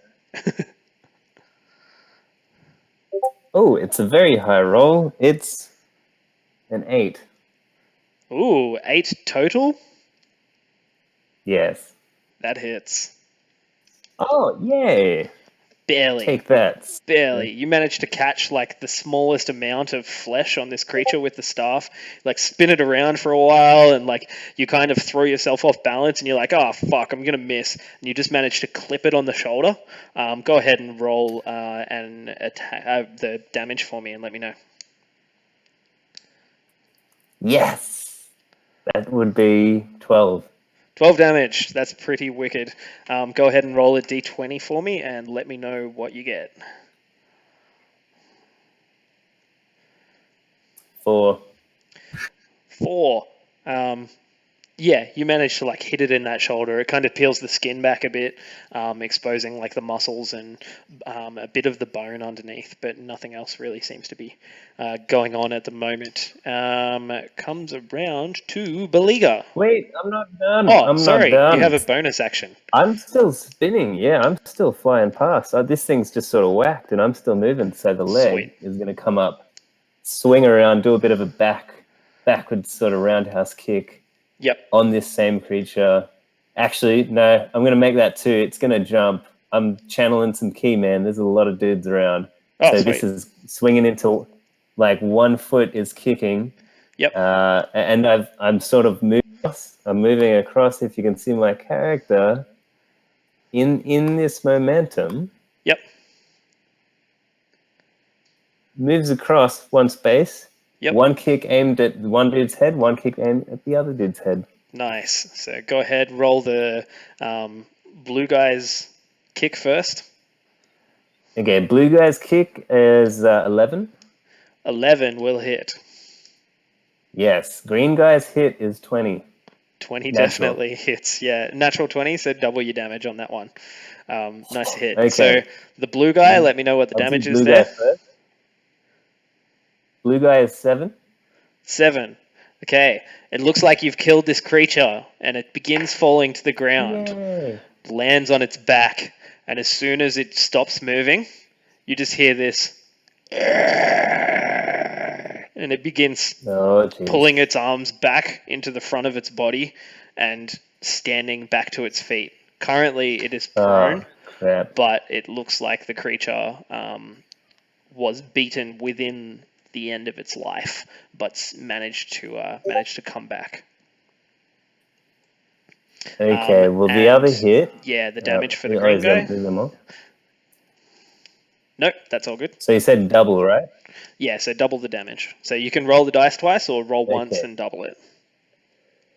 Well, that would be 16 total. Oh, wait, do we double the dice? So if you would usually roll 1d8 or 1d4, you would roll 2d4. Yeah. Yep. Yes, in that case, 12, not 16. Okay, so 12 damage. Not bad, not bad. Go And ahead. I get to knock him back 15 feet if it hits. So. Oh, cool. Yeah. So you can push him whichever direction you. Which are you thinking? Like diagonally? Probably the angle that I'm at. Yeah, diagonally, because I'm sort of that direction. Cool. So 15 feet, you managed to push him back to over there, kicking him directly out of range. Yes. Right. Anything else on your turn? No, sorry, guys. That's all of my swinging around. Thank you for your time. Thank you for your time. I am done. Belle, what are you doing? I use movement, so I'm going to move myself 30 feet. Cool. And I'm going to start making my way up to the scepter that I'm guessing that they're trying to protect. Cool. So that's all I can do. Nice. So you can move 60 if you aren't using an action. So you can use your action to make your movement again. Yeah, may as well. I just got to do a roll just to say. But you can go to the next person if you want, because I'm not going to be anywhere near them. Okay, Thorax, roll an animal handling check. This will end well. 21 total. Okay, you have command over the creature currently. What would be your parting words as you turn into a sausage dog?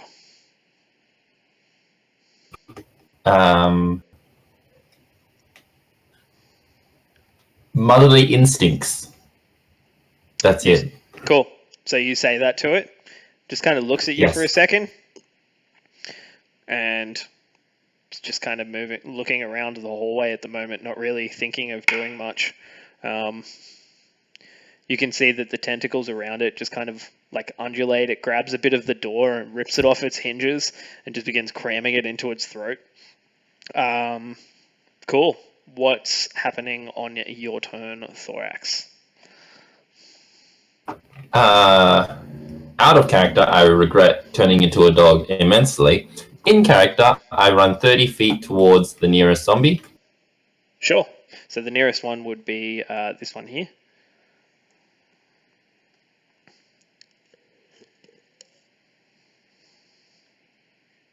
So I get myself up to there as a dog, and that's pretty much all I can do, I think.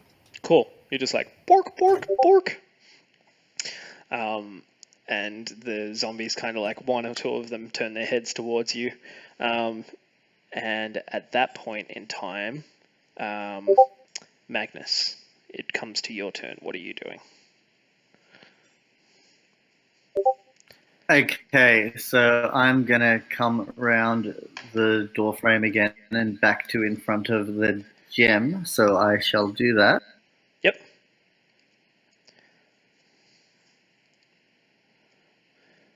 So now that I'm right in front of him, I am going to strike at it with my Pact Blade. Okay, cool. So make your melee spell attack.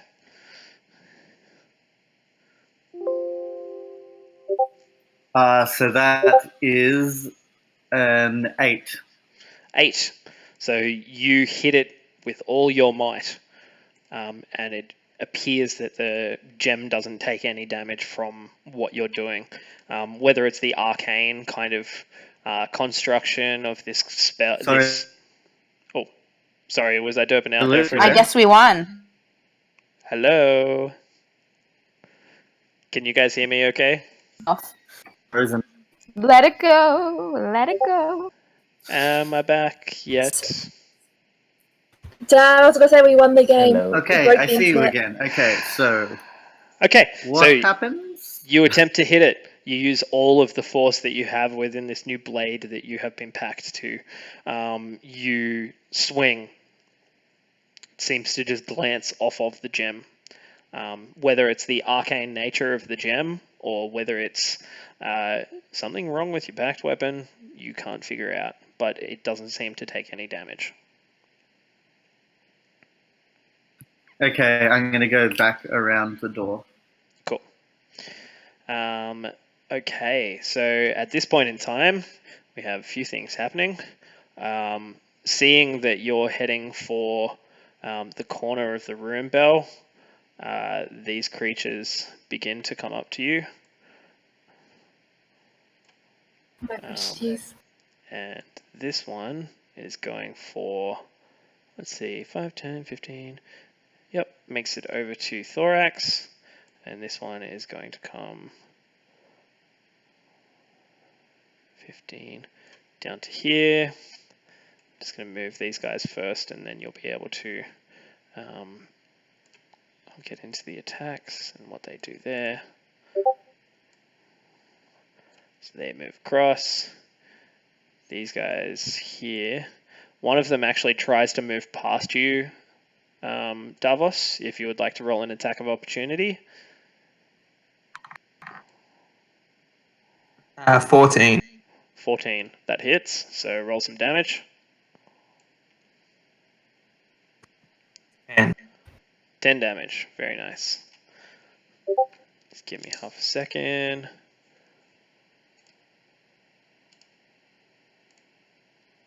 Okay.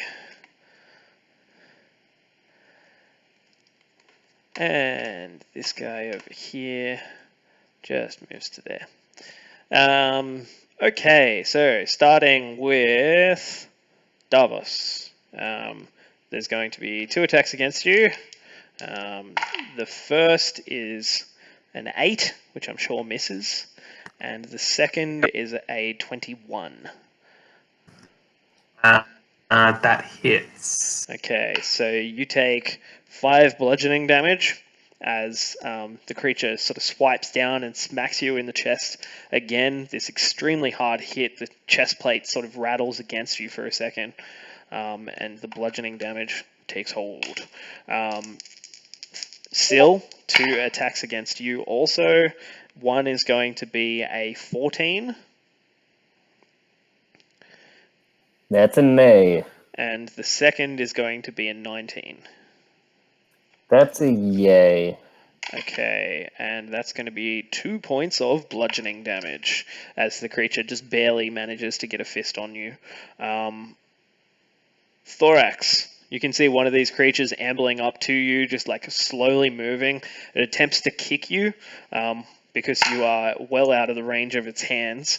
That's going to be a 19 to hit. That's a very yes. That's a very yes. Very punting score. That's a punt. That's a punt for sure. Now that's going to be 4 points of damage. How many hit points does your sausage dog form have? If I average out a rat and a mastiff, Yep. 3. 3. So you see Thorax turn back into the halfling form of himself as this creature kind of kicks him. So 1 point carries over to you. Sorry, Sil, did you get the damage that you took back there? No. So 2 hit points of bludgeoning damage. Okay. Yep. Lovely. And then finally, there's 2 creatures that are going to attempt to attack Belle. I'm looking at my dice right now, and there are 2 natural 20s in front of me. That is not. That is not a word of a lie. No. And It didn't happen. Can you move your screen to look at them? I can go ahead and move my screen to look at them, and you can see the dice, not as they landed, but as they landed for their. I'm just trying to see if the screen can see what's going on. I call hacks. Can you see those? Those are 2. No. Oh, okay. Well, I'll I never believe you, but it was like really bad. And I'll pick this one up. Unfortunately, that's 2 big hits. That outclassed my armor class. But your armor class is like 25, right? You know, wizards. 11. Yeah, I'm going strong. Yeah, you'll be fine. At this point in time, we've got the first attack is going to be 7 points of bludgeoning damage. Mm-hmm. And the second attack is another 6. So that's a total of 13 bludgeoning for that round as those two creatures hit you. A crit? Yeah, they were both pretty average rolls for the dice, though. So 13 bludgeoning for the two of them. The turn ends for them, and Falcor, what are you doing? You can see Bell just getting smashed by these two creatures. You can see that both Davos and Syl are having a bit of a hard time, like holding back the few that are beginning to march forward. What's your plan? It's a good question. It is a good question. I'm just thinking. They can't move at the moment. At the moment, you said before they're protecting something behind there. Was that right? That green thing on the map? Yeah, it looks like they're protecting something. Was that? Do we know what that was? Sorry. Roll a perception check. Okie dokie. Yeah. Shit. I mean, yeah. I mean, that's wonderful. 6. 6. Yeah.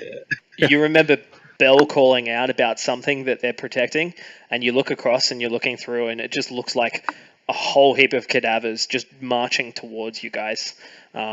You have no idea what they might be protecting. Yeah, so basically my perception was poor then. That would be that. Yep.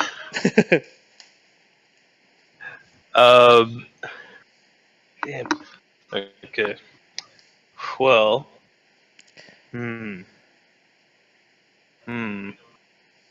I will move in a bit closer. I have movement of 30. I think that's more like 40 or 45 towards Bell. Is that right? So if you have a movement of 30, you could make it. Let's have a look. Yeah, so you'll be 10 feet from Bell. If you're trying to get into melee or anything like that, you're not going to be able to make an attack this round. You can use double your movement. Yeah, you could move up to Thorax and attack the one that is attacking him. You see him turn back from his sausage dog form. Did I move from where I was when I got punted? No, you would have stayed within that 5-foot square. I did a flip.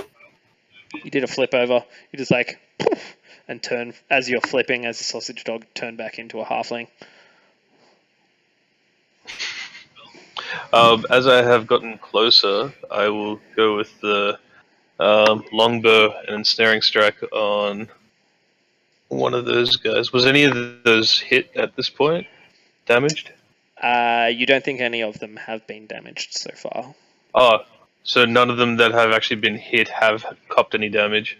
The ones that are next to Syl and Davos have taken some damage, but the ones that are around Bell and Thorax have not.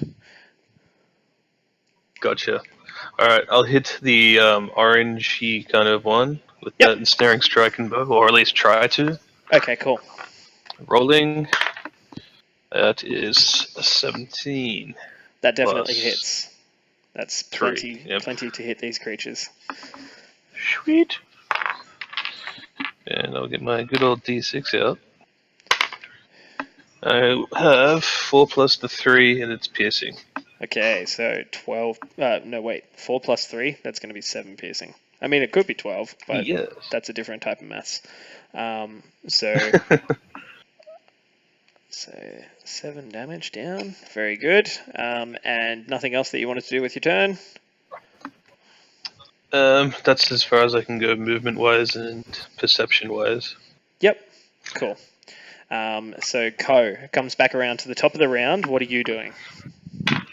Hey, Luke, just a question. Yes. Should our guard friends be helping us kill these things? Because there's lots of them.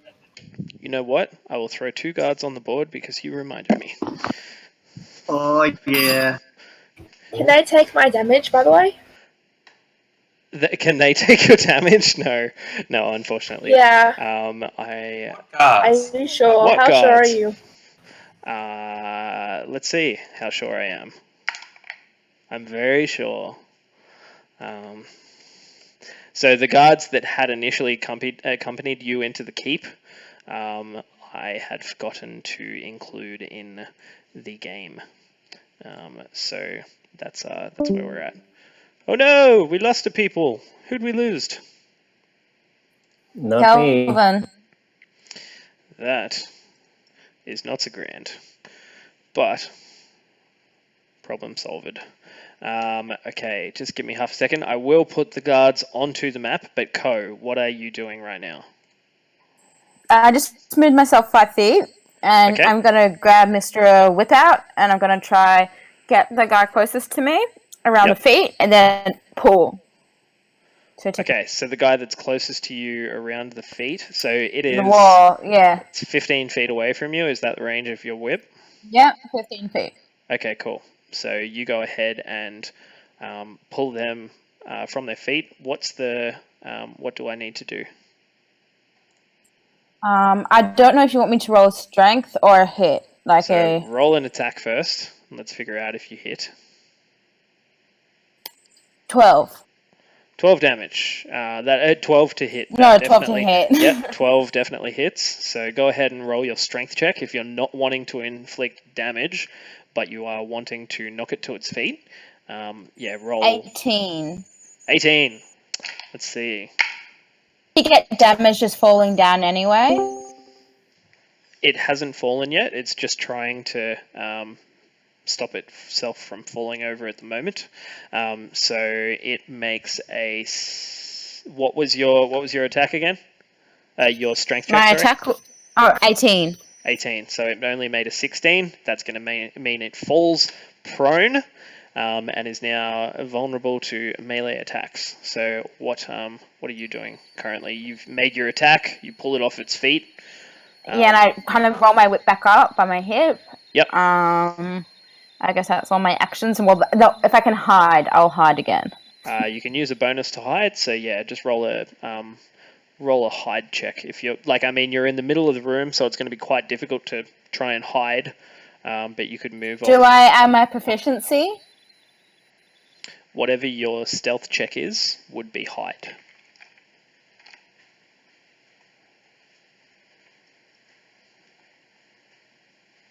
$21.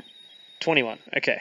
So from where you are, it having fallen on its back, you're not certain that it knows exactly where you are. Comes around to Davos. Your turn. What are you doing? I attack the red one. Cool. Okay. So go ahead and roll an attack. Natural 1. What's your modifier for your attack? +6. That misses barely, even though you rolled a natural 1. You just swing, whiff, sort of miss him. Is there anything else that you wanted to do this round?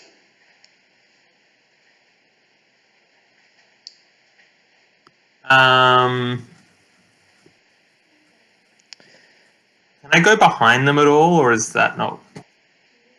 You could probably, from where you are, if you were wanting to move through their space, they'd probably get an attack as you moved onto the opposite side. Because if you were to go around to the right, heading for this square, over here, give me a second. If you were to try and head for that square there, you would provoke an opportunity attack from the green guy.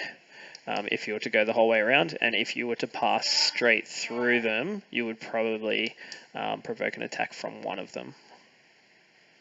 Nah, stay where I am. Okay. So it comes around to Syl. Your turn. What are you doing? Okay. I'd just like to, in the moment, as quickly as I can, check out the dude who I knocked down. What's his situation? Well, because I'm like, is he dead? Is he not dead? Yeah, sure. So roll a perception check.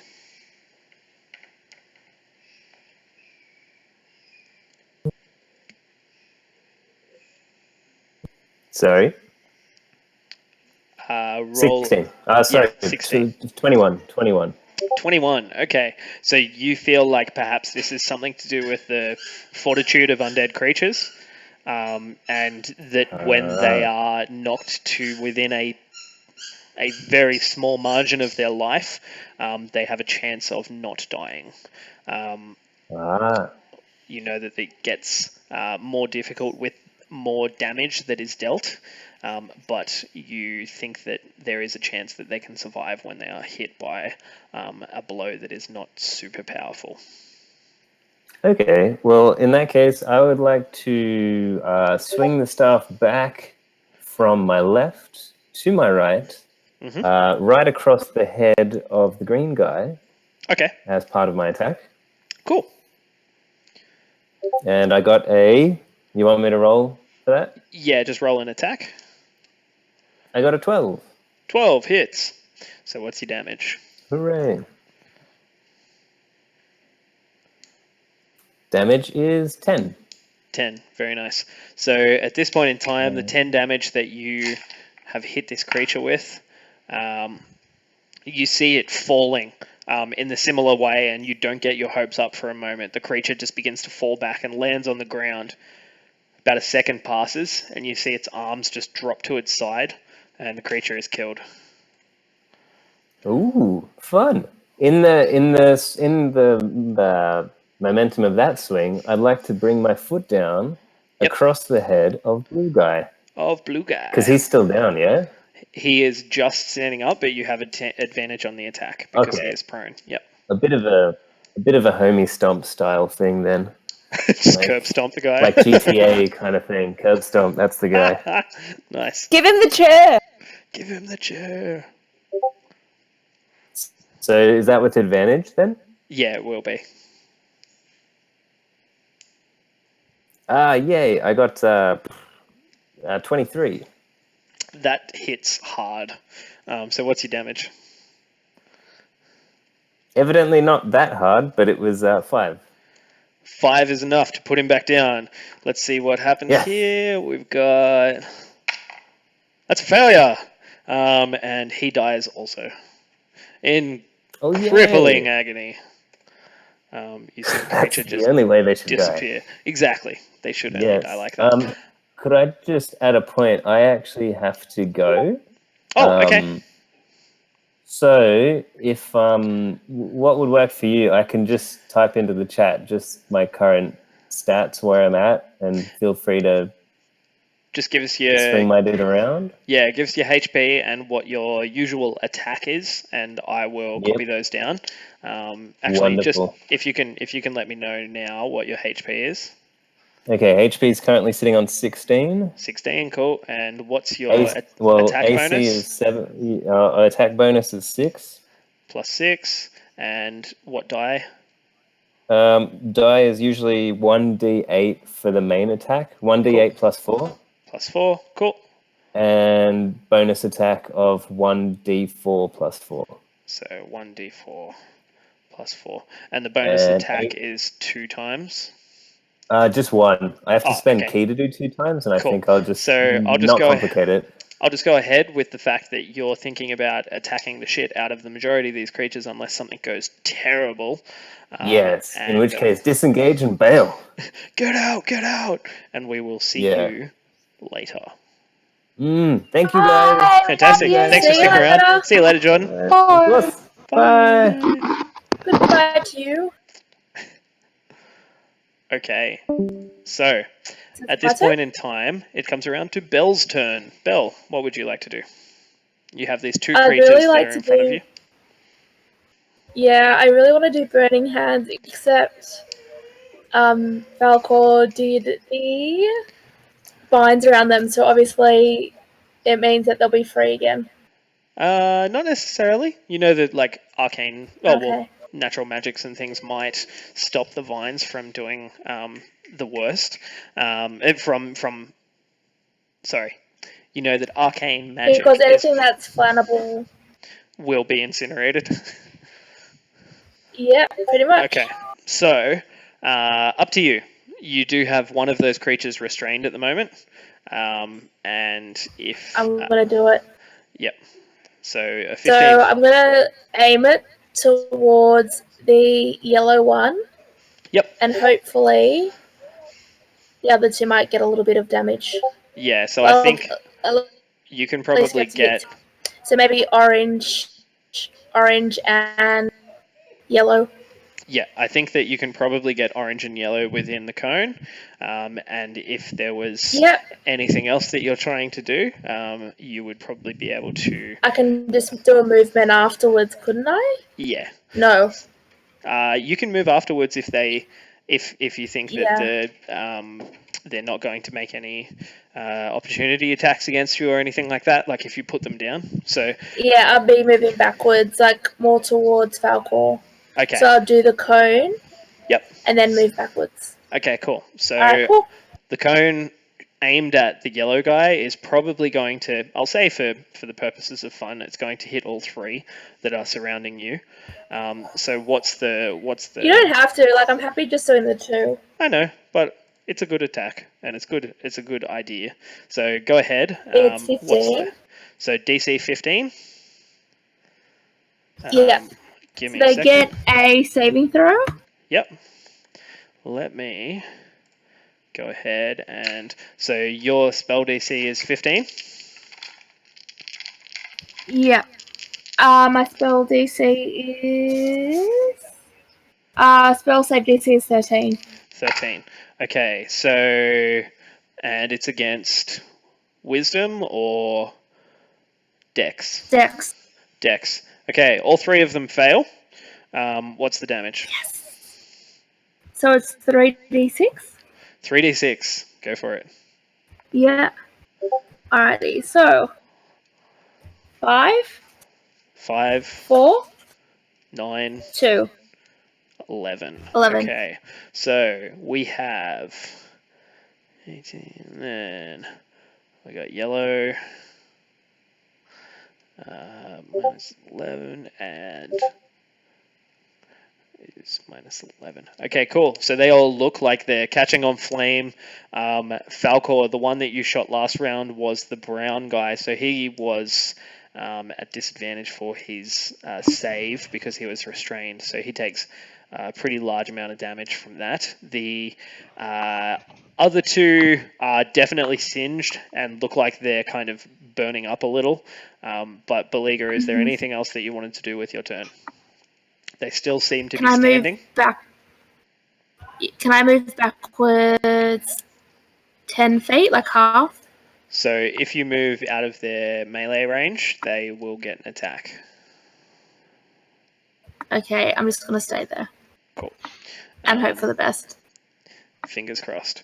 At this point, Thorax, you see the Froghemoth near the door just kind of walk in. It moves about maybe 10, 15 feet into the room and begins to kind of... sorry, just give me a second. I'll see if I can actually grab it here. Moves across, just alerted by the noise, and is just looking around, trying to figure out what's going on. It can see you laying on the floor, and it just begins heading towards you. But that's all it does for its round. Thorax, however, it is your turn. Cool beans. I would like to cast Flaming Sphere on the dude directly in front of me. Cool. So you create a flaming sphere. You manage to go ahead and create a red orb of death that just encapsulates his square. You cast that. What damage does he take? He takes 2d6. Oh, sorry, 2d6 on a failed save, half as much on a successful save. A save is a dexterity throw. Okay, so he's going to go ahead and try to make a dex save. That's going to be atrocious because it's an 8. So however much damage on a failed save. 8 total. 8 total. So that one there, which if I move this for a second, he is the pink one. He takes 8 fire damage. and is still just encapsulated by this giant flame. Anything else that you wanted to do on your round there, Thorax? Can I stand up and stop being prone? You certainly can. You stand up and are no longer prone. You still have about half your movement, but it's whether you... I'm just going to be too concentrated making the flaming sphere to do anything else, so... Cool. Okay, Magnus, what are you doing? Okay, can I just ask, this guy near me and Co with the little black icon, is he the one that's prone? This one here is currently prone, yeah. Yeah. Okay, well, I'm probably going to need advantage on my attacks the way I've been rolling, so I'm going to go up to you.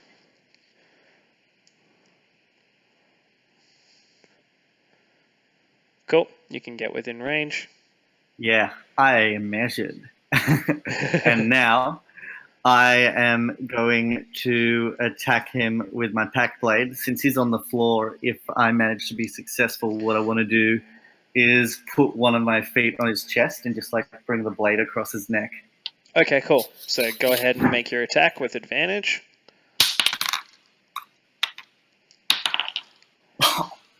So I rolled a 3 and a 4, which with my modifiers is a 6 or a 7. A 7. You are, unfortunately, you like line up, you step on his chest and you swing and you kind of slit just the smallest cut across the front of his throat, which doesn't bleed. You can just hear like gas escaping from it. It's just like this out of the front of his throat. But that's all that is happening right there. Is there any bonuses or movement that you wanted to take? No. I am good. Cool. Okay, so at this point in time, it comes around to their turn. So the one that is on the ground and currently underneath you is going to stand up, Magnus, and it is going to make an attack against you, which will be a, what's that, 15 to hit? Hits. Okay, that's going to be 3 bludgeoning damage as the creature kind of like slams into your chest after you slashed across it. The 2 that are in melee with Davos are going to attack him, and that's going to be an 8 and a 16. Doesn't hit. So both of those miss. The one that's in melee with Thorax, what happens? The creature's going to attack you. Is there anything that happens on the beginning of its turn, or is it when you make a bonus action with your flaming sphere? No, it's not. Like he's already taken the damage in his turn, so it's fine. Okay, so you see this flaming arm come out of the sphere, and that's going to be a 14 to hit. That hits. That hits. You're going to take 2 bludgeoning damage as the creature kind of like cracks you across the face. And this one here is going to move up into base to base with Falcor. Sorry, Falcor. That's going to be a 7 to hit, which I'm sure is not going to hit. I like the way you think. I do. There's 2 more that are moving up towards Syl. And they are both going to try to attack him also. One of them is a 12, which I didn't get his armor class from him, but from memory it was a 16. 16. I'll try not to kill his character while he's not here, but one of those does hit, and he's going to take 3 bludgeoning damage, so he's down to 13. And the 2 that are in contact with Bell. Can I just say quickly? Yeah. Sorry, the vines I think do damage. So the brown one might have like 1d6 damage or something, if it's still contained in the vines. Yeah, oh wait, so 1d6 damage from. The vine. Yeah, at the start of their turn.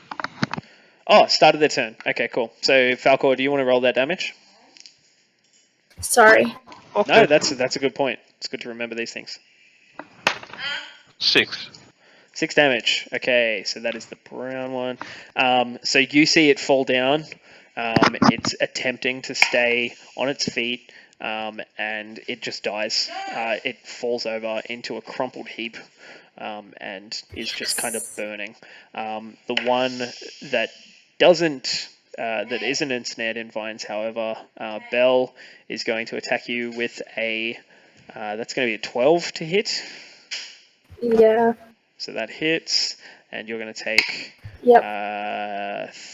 4 bludgeoning damage. Why? Okay. Because zombies. They're so lucky. They're so damn cute. At this point, Falcor, it is your turn, and you have this one creature that is like right up in your face at the moment. What are you doing? Shitting pants. Just shit my pants. I will go for the good old 2 short swords attack on that one using Nice. Colossus Slayer. Okay, cool. I'm just quickly bringing that up. Yeah, so I think you get an extra D8 on one of your attacks per round if that's your Colossus Slayer ability. I'm just It was, but I was just confirming, sorry. Just double check if it's on large creatures or if it's also on medium.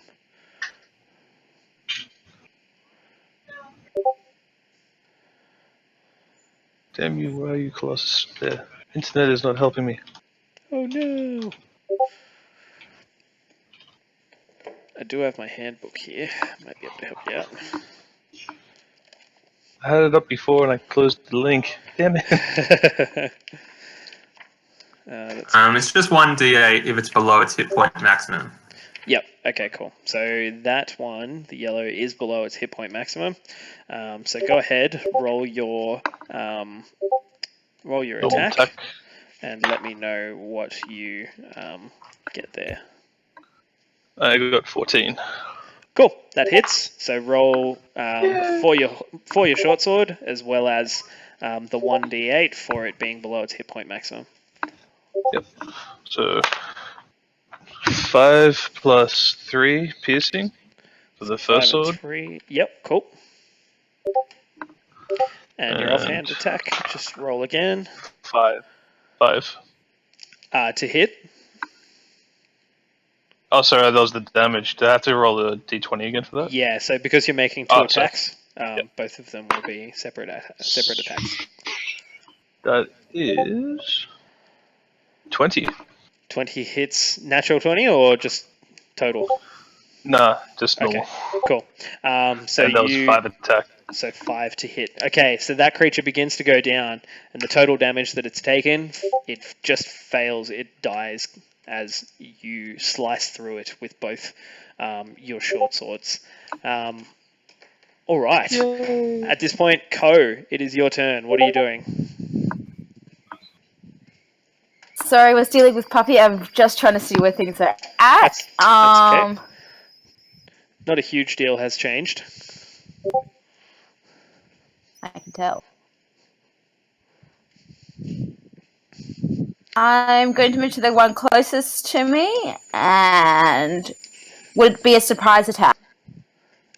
So you are hidden currently, so yes, it would be a surprise.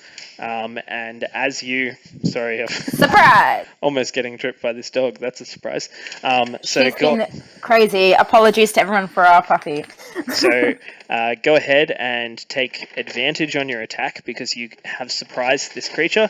Magnus kind of steps out of the way, and as he does, you kind of appear. Are you rushing him to make an attack with your daggers? 20! Oh shit!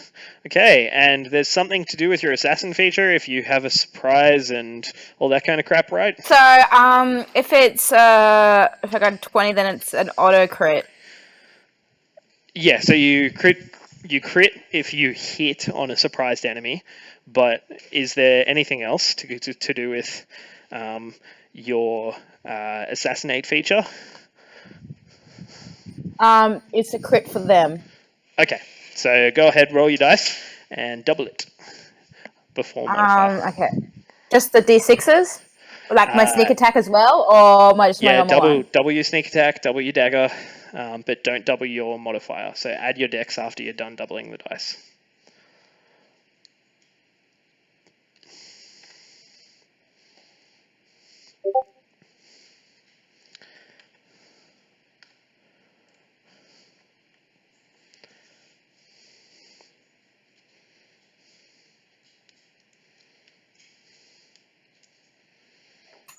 So, ready for it?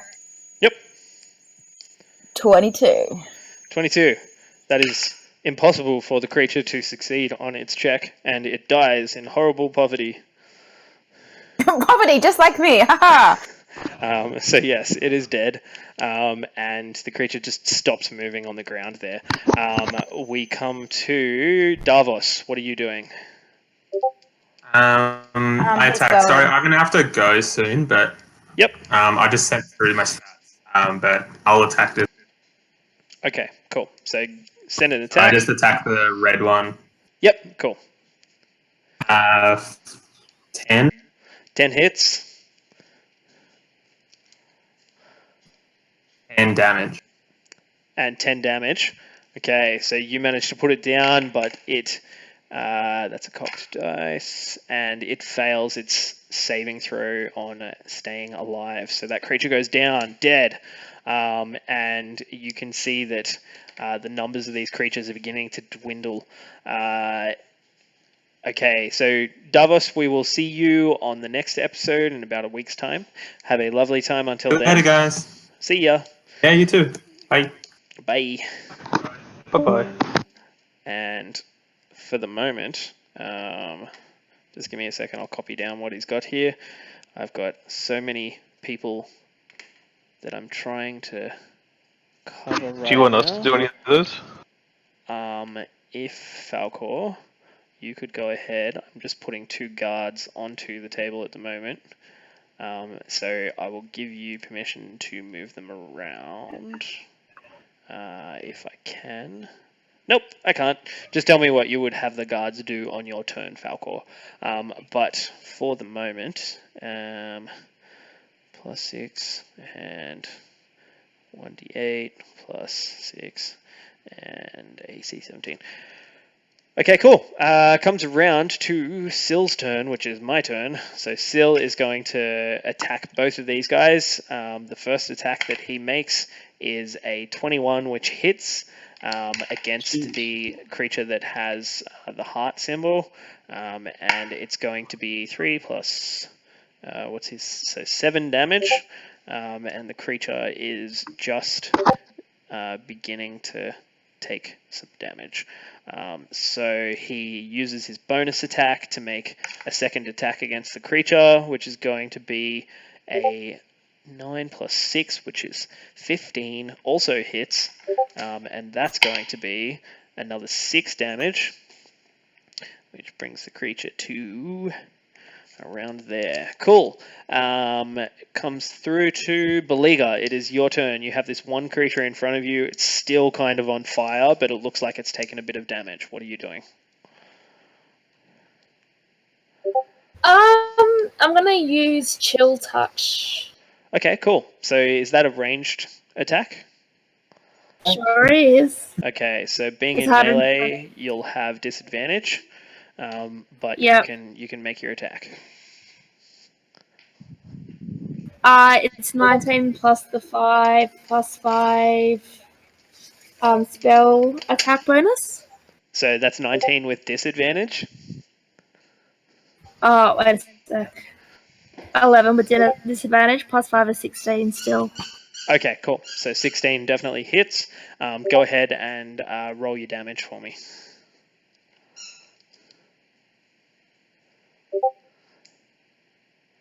3. 3. It's not bad.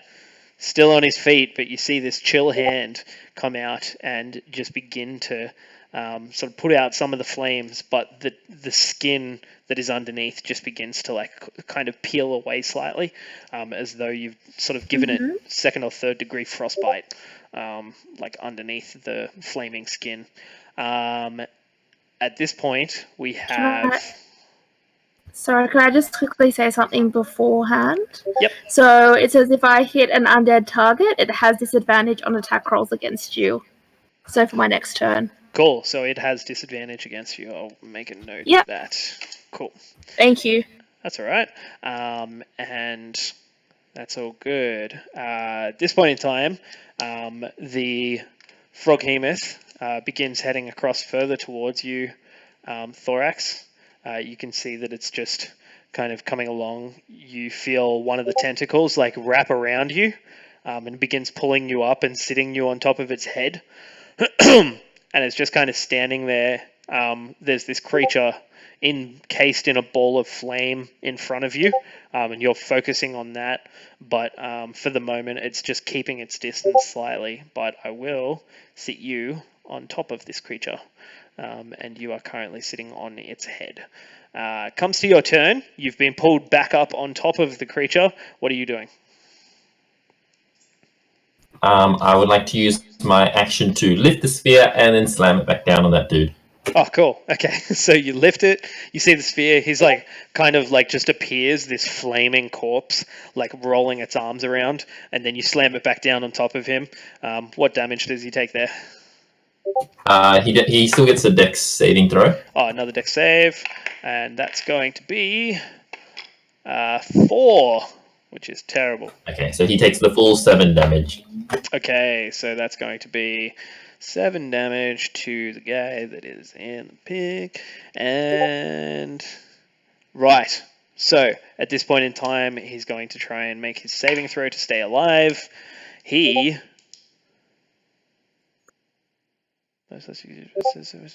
does not, and he goes down.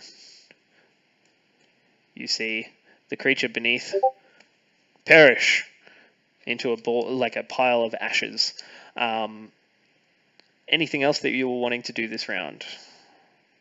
No, I'm fine. I'm very comfortable where I am. Cool. So Magnus, comes to your turn. You see Ko just drive a dagger through this creature, and it dies horribly. Just kind of like the hissing of this heated flame blade that she has, just driving straight through it. What are you doing? I love that the sound of the heated blade. Beep beep beep. Sure. Taylor's just rooting for me. She's like, yes. Well, so far this fight, I have managed to inflict 0 damage, so let's try again. I'm going to go for the undead in front of Bell with an Eldritch Blast. Okay, it is cool. 55 feet away. Nice. So you go ahead and cast an Eldritch Blast. Up to 55 feet is fine. What's your damage there? Hey, 23! Oh shit! That's not bad. You definitely hit that creature. What's Guys, I did something. You did it. No, wait for the damage first. Wait for the damage. Nat 1. So that is a 1. Okay. I knew it. You bastard. 4. And you don't have You bastard. Okay, so you have Agonizing Blast, which is okay. Yeah. So it's 4 damage. Good. I like it. So you go ahead, get that 4 damage happening, and the creature that is in front of Bell, 4, still up. Definitely still up. Okay, at this point in time, comes around to Falcor. What are you doing this round, buddy? Hi. Can I tell the guards to attack the crap out of stuff as well? Certainly. So they're waiting for your kind of command. Like, what are you telling them to do? Go for the ones next to Davos and Syl. Right. And attack the weakest one first. They look like they're just a little bit like out of it. They've got the whites of their eyes are like kind of showing around the pupils that are just wide, but they're just like, all right. And you see both of them just begin to rush in to attempt to help out Sil and Davos here.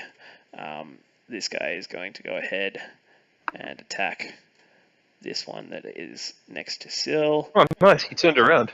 Yeah. And this one is going to attack the other. They both go ahead and take an attack. One of them hits. This guy hits that creature there. And that is going to be... how much damage? Draws out this short sword. And that's going to be 8 damage total, which just begins to chip into the creature.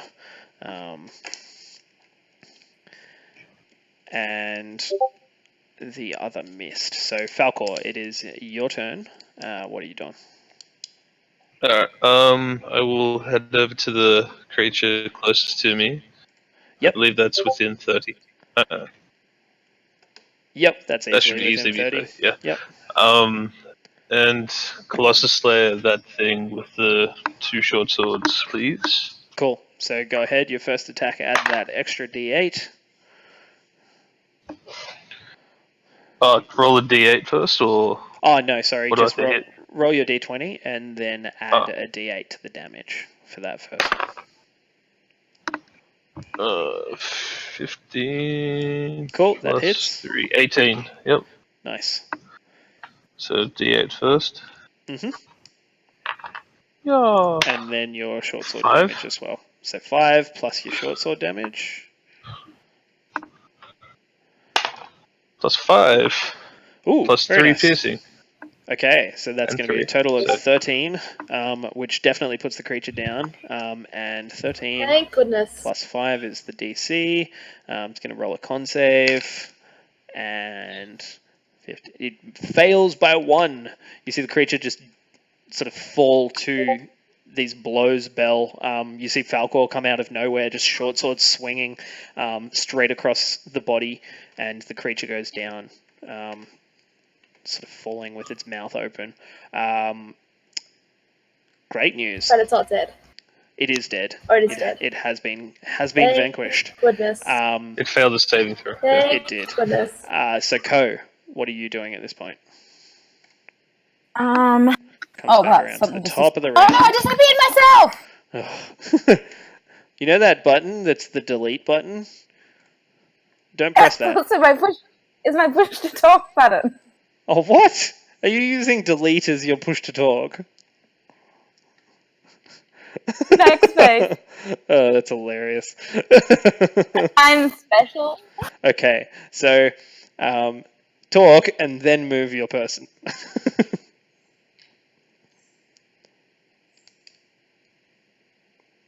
I'm gonna get the one that's in front of Sil. Okay. So you'll be slowed down as you kind of move through the fray, but oh yeah, cool. That'll work perfectly. And So then I go stab. cool. And you get your sneak attack on the first one because you've got a couple of allies within 5 feet. Oh, so I can roll sneak attack damage for that one, you mean? Yep. If you hit. I got 11. 11 hits, so roll your damage with your sneak attack.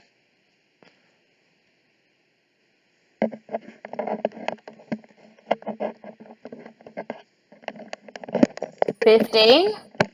15. Okay, so that guy there goes ahead and eats a whole heap of dagger as you sort of shove it straight into his face. 15 and plus 5, it's probably not going to make this save. It doesn't, and it goes to the dead state, falling into a pile of sort of more just bones and flesh on the ground than actually anything animated.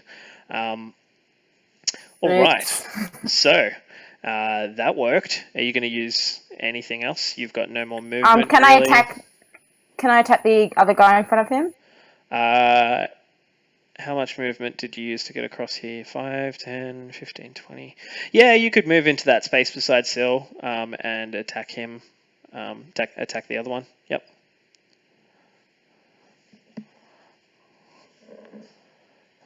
But I don't get sneak attack on this one, do I? No, because you're first. This is like your offhand attack. 22. 22 hits, so roll some damage. 5. 5 damage. Not bad, not bad. Okay, so that's the end of your turn. Davos, I'm going to have him attack. He goes ahead, rolls. That's going to be a 17, which will hit.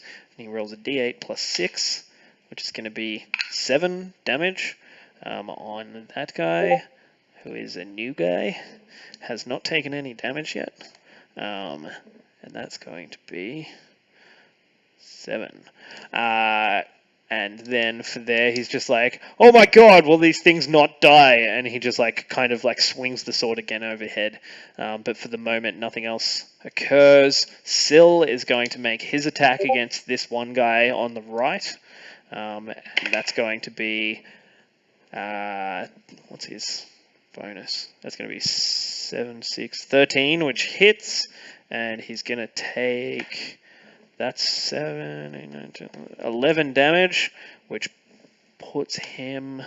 He's still alive, but you see Syl take a second attack.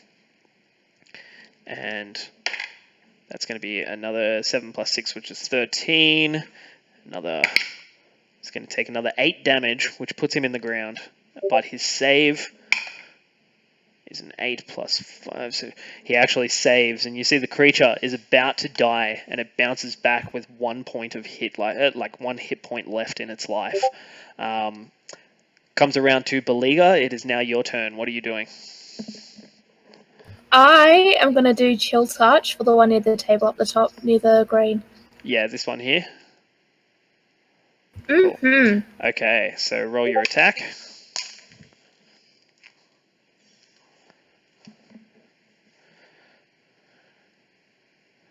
So it's 16 and 5, so 21.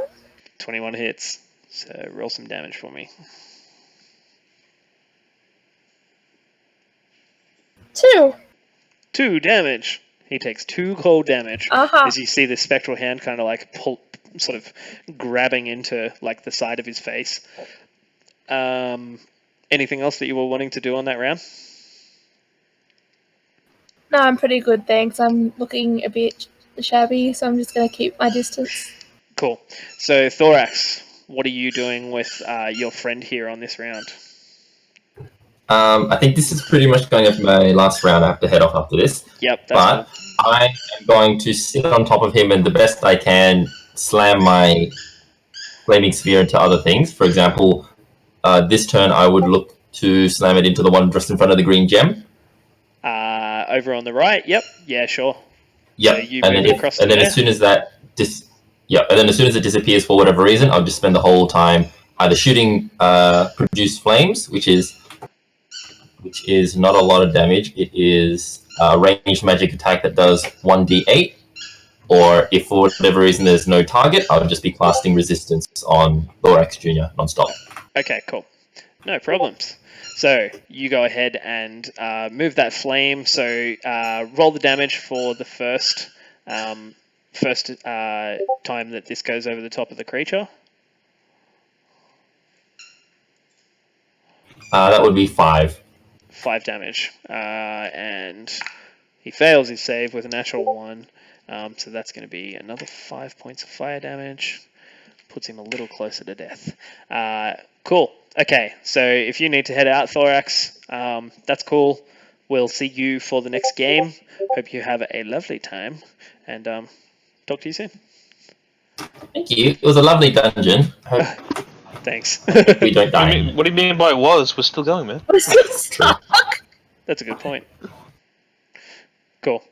Okay. Alright, well, do me proud. What's the worst that can happen? What's the worst that could happen? We die. Frog kills us. TPK. That's a good point. It's probably fine. You guys have not gone down yet. No one's gone to the dead's place. And Really? that's all good. So it's what's the damage on the flaming sphere again? Sorry, Thorax. 7. 7. Yeah, but what dice? So I can roll it if I Oh, need sorry. to. 2d6. 2d6. Cool. Thank you very much, and have a lovely rest of your weekend. Goodbye to you. Bye. Have a beautiful time. Bye-bye. Okay. Let me just go ahead and... And then there were 4. And then there was 4. Confirmation. Confirmation.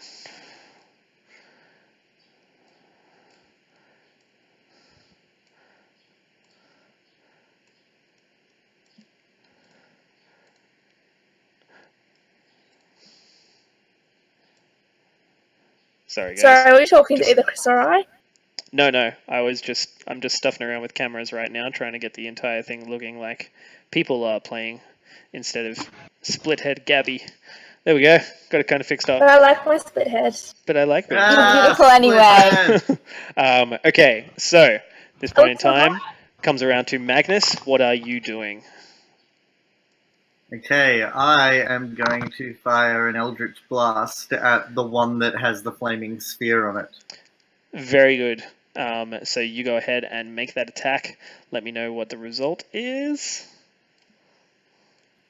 21. 21 hits. So roll some damage for me, and we'll see what comes out the other side. That's 7 total. 7 total. Okay, cool. So you see him take this blast, kind of just sort of hits him in the center of the chest, and you can see the flame separate for a moment.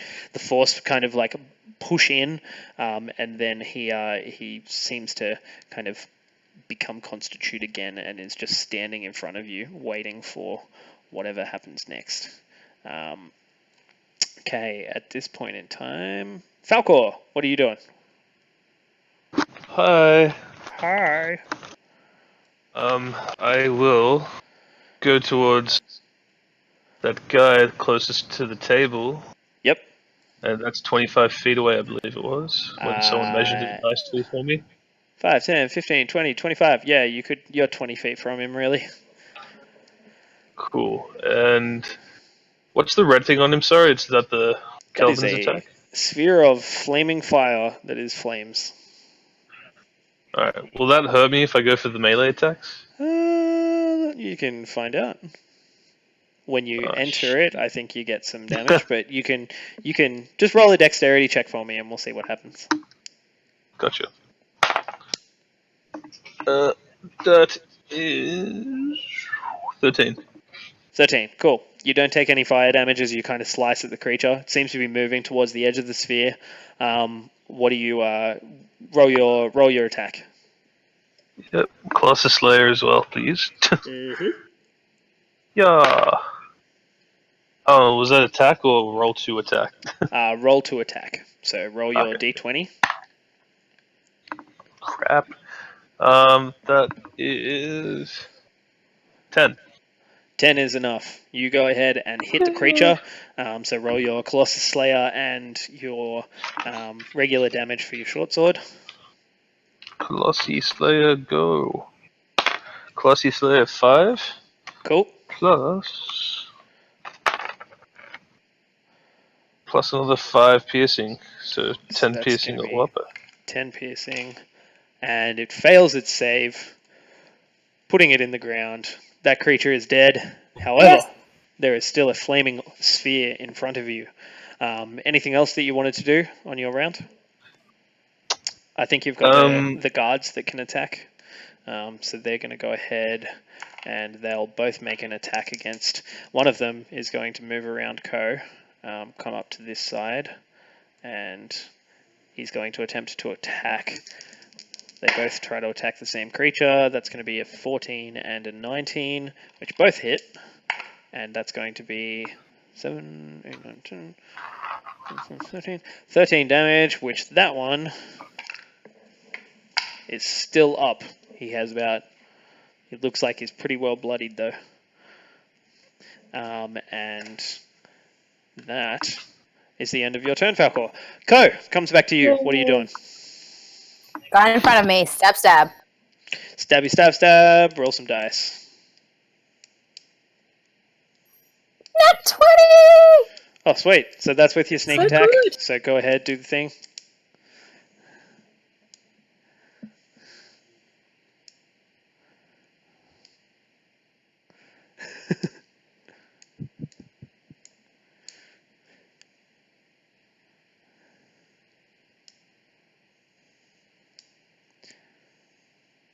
Hello, Marley. So, 31. So what's your total damage? 31. 31. Yeah, the creature is dead. It just dies. That is too much damage for that creature to withhold. I rolled mostly sixes. It was beautiful. That's wonderful. And when you crit, that's always lovely. Anything that you want to do with your offhand, you can go for that final one that's standing in the corner. Or Yeah, I'll do that. Yep. So you run through, and you're just going to try and attack it with your offhanded dagger. Oh, so it's a 19. 19 hits. And 4 damage. 4 damage. So 4 plus 5 is Why didn't 9. I use the 30 damage on him? And as you stab it, it looks like it's falling down. It lands on its back and then just begins twitching again. It looks as though it still has some life left in it. But while it is prone, you see Davos just raise the sword above his head, and he's going to attack it. That hits, and there's going to be another 10 damage, and on this one, the creature fails. Goes ahead and is dead. So, standing in the wake of this battle, bodies strewn across the entire room. You see the guards. I loot the bodies. You see the guards. Yeah, sure, loot the bodies, but roll your investigation check. But for the moment, you're looking across this room, and you see Thorax kind of let go of this sphere, and in the dying light, Belle, you can see the staff that you first saw when you came in here. That is still sitting in the corner of the room. Is that the green thing or the other corner? Over here is the one that I'm meaning. Yeah. So I just put that as there is. Yeah, I was wondering if it was this one that you were talking to. But yeah, so you can see that there is a staff on the ground over there. Can I? We killed everything, or? There's nothing left to kill, right? We're in, looking around things. Correct. For the moment, it looks like there's nothing left to kill. Can we investigate? Can I please do an Arcana check? Yeah, sure. So you walk up and you see Falcor sort of holding the staff. He's kind of looking at it, just going, what might this thing be? And Falcor, you can see in your hands you have this staff that is kind of like a whole heap of... what would it be? It's like timber that is kind of withered. There is like a twisted grain to the timber itself, and if I was any kind of DM that had some kind of preparation, I'd be able to find the 4 pages that I put down about 10 seconds ago. But we should give it to Syl. There's potential there. Okay, found them. Okay, so what you said about me? This sounds like Gandalf stuff. Belle, you said that you wanted to roll an Arcana check, so go ahead and do that. Yeah, I got 18, and I've got +5 for Arcana, so it's 23. Great. So this is something that you've read about. You're really kind of passionate about what this arcane relic might be. You know that this is a staff of withering.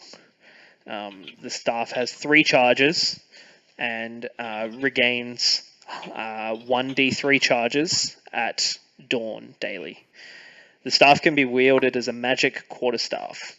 On a hit, it deals damage as a normal quarterstaff, and you can expend 1 charge to deal an extra 2d10 necrotic damage to the target. In addition, the target must succeed on a DC 15 saving throw, or have disadvantage for 1 hour on any ability check or saving throw that uses strength or constitution. So you know that this staff kind of literally saps the life out of creatures that you hit with it. Nice. Is there a name to that you can Google, or should we just write that down? I can send Gabby the stats if she wants to have this item, or if you want to pass it on to I vote for Syl. Oh no, this is going straight into my backpack at the moment. Falcor, you're taking it. On that.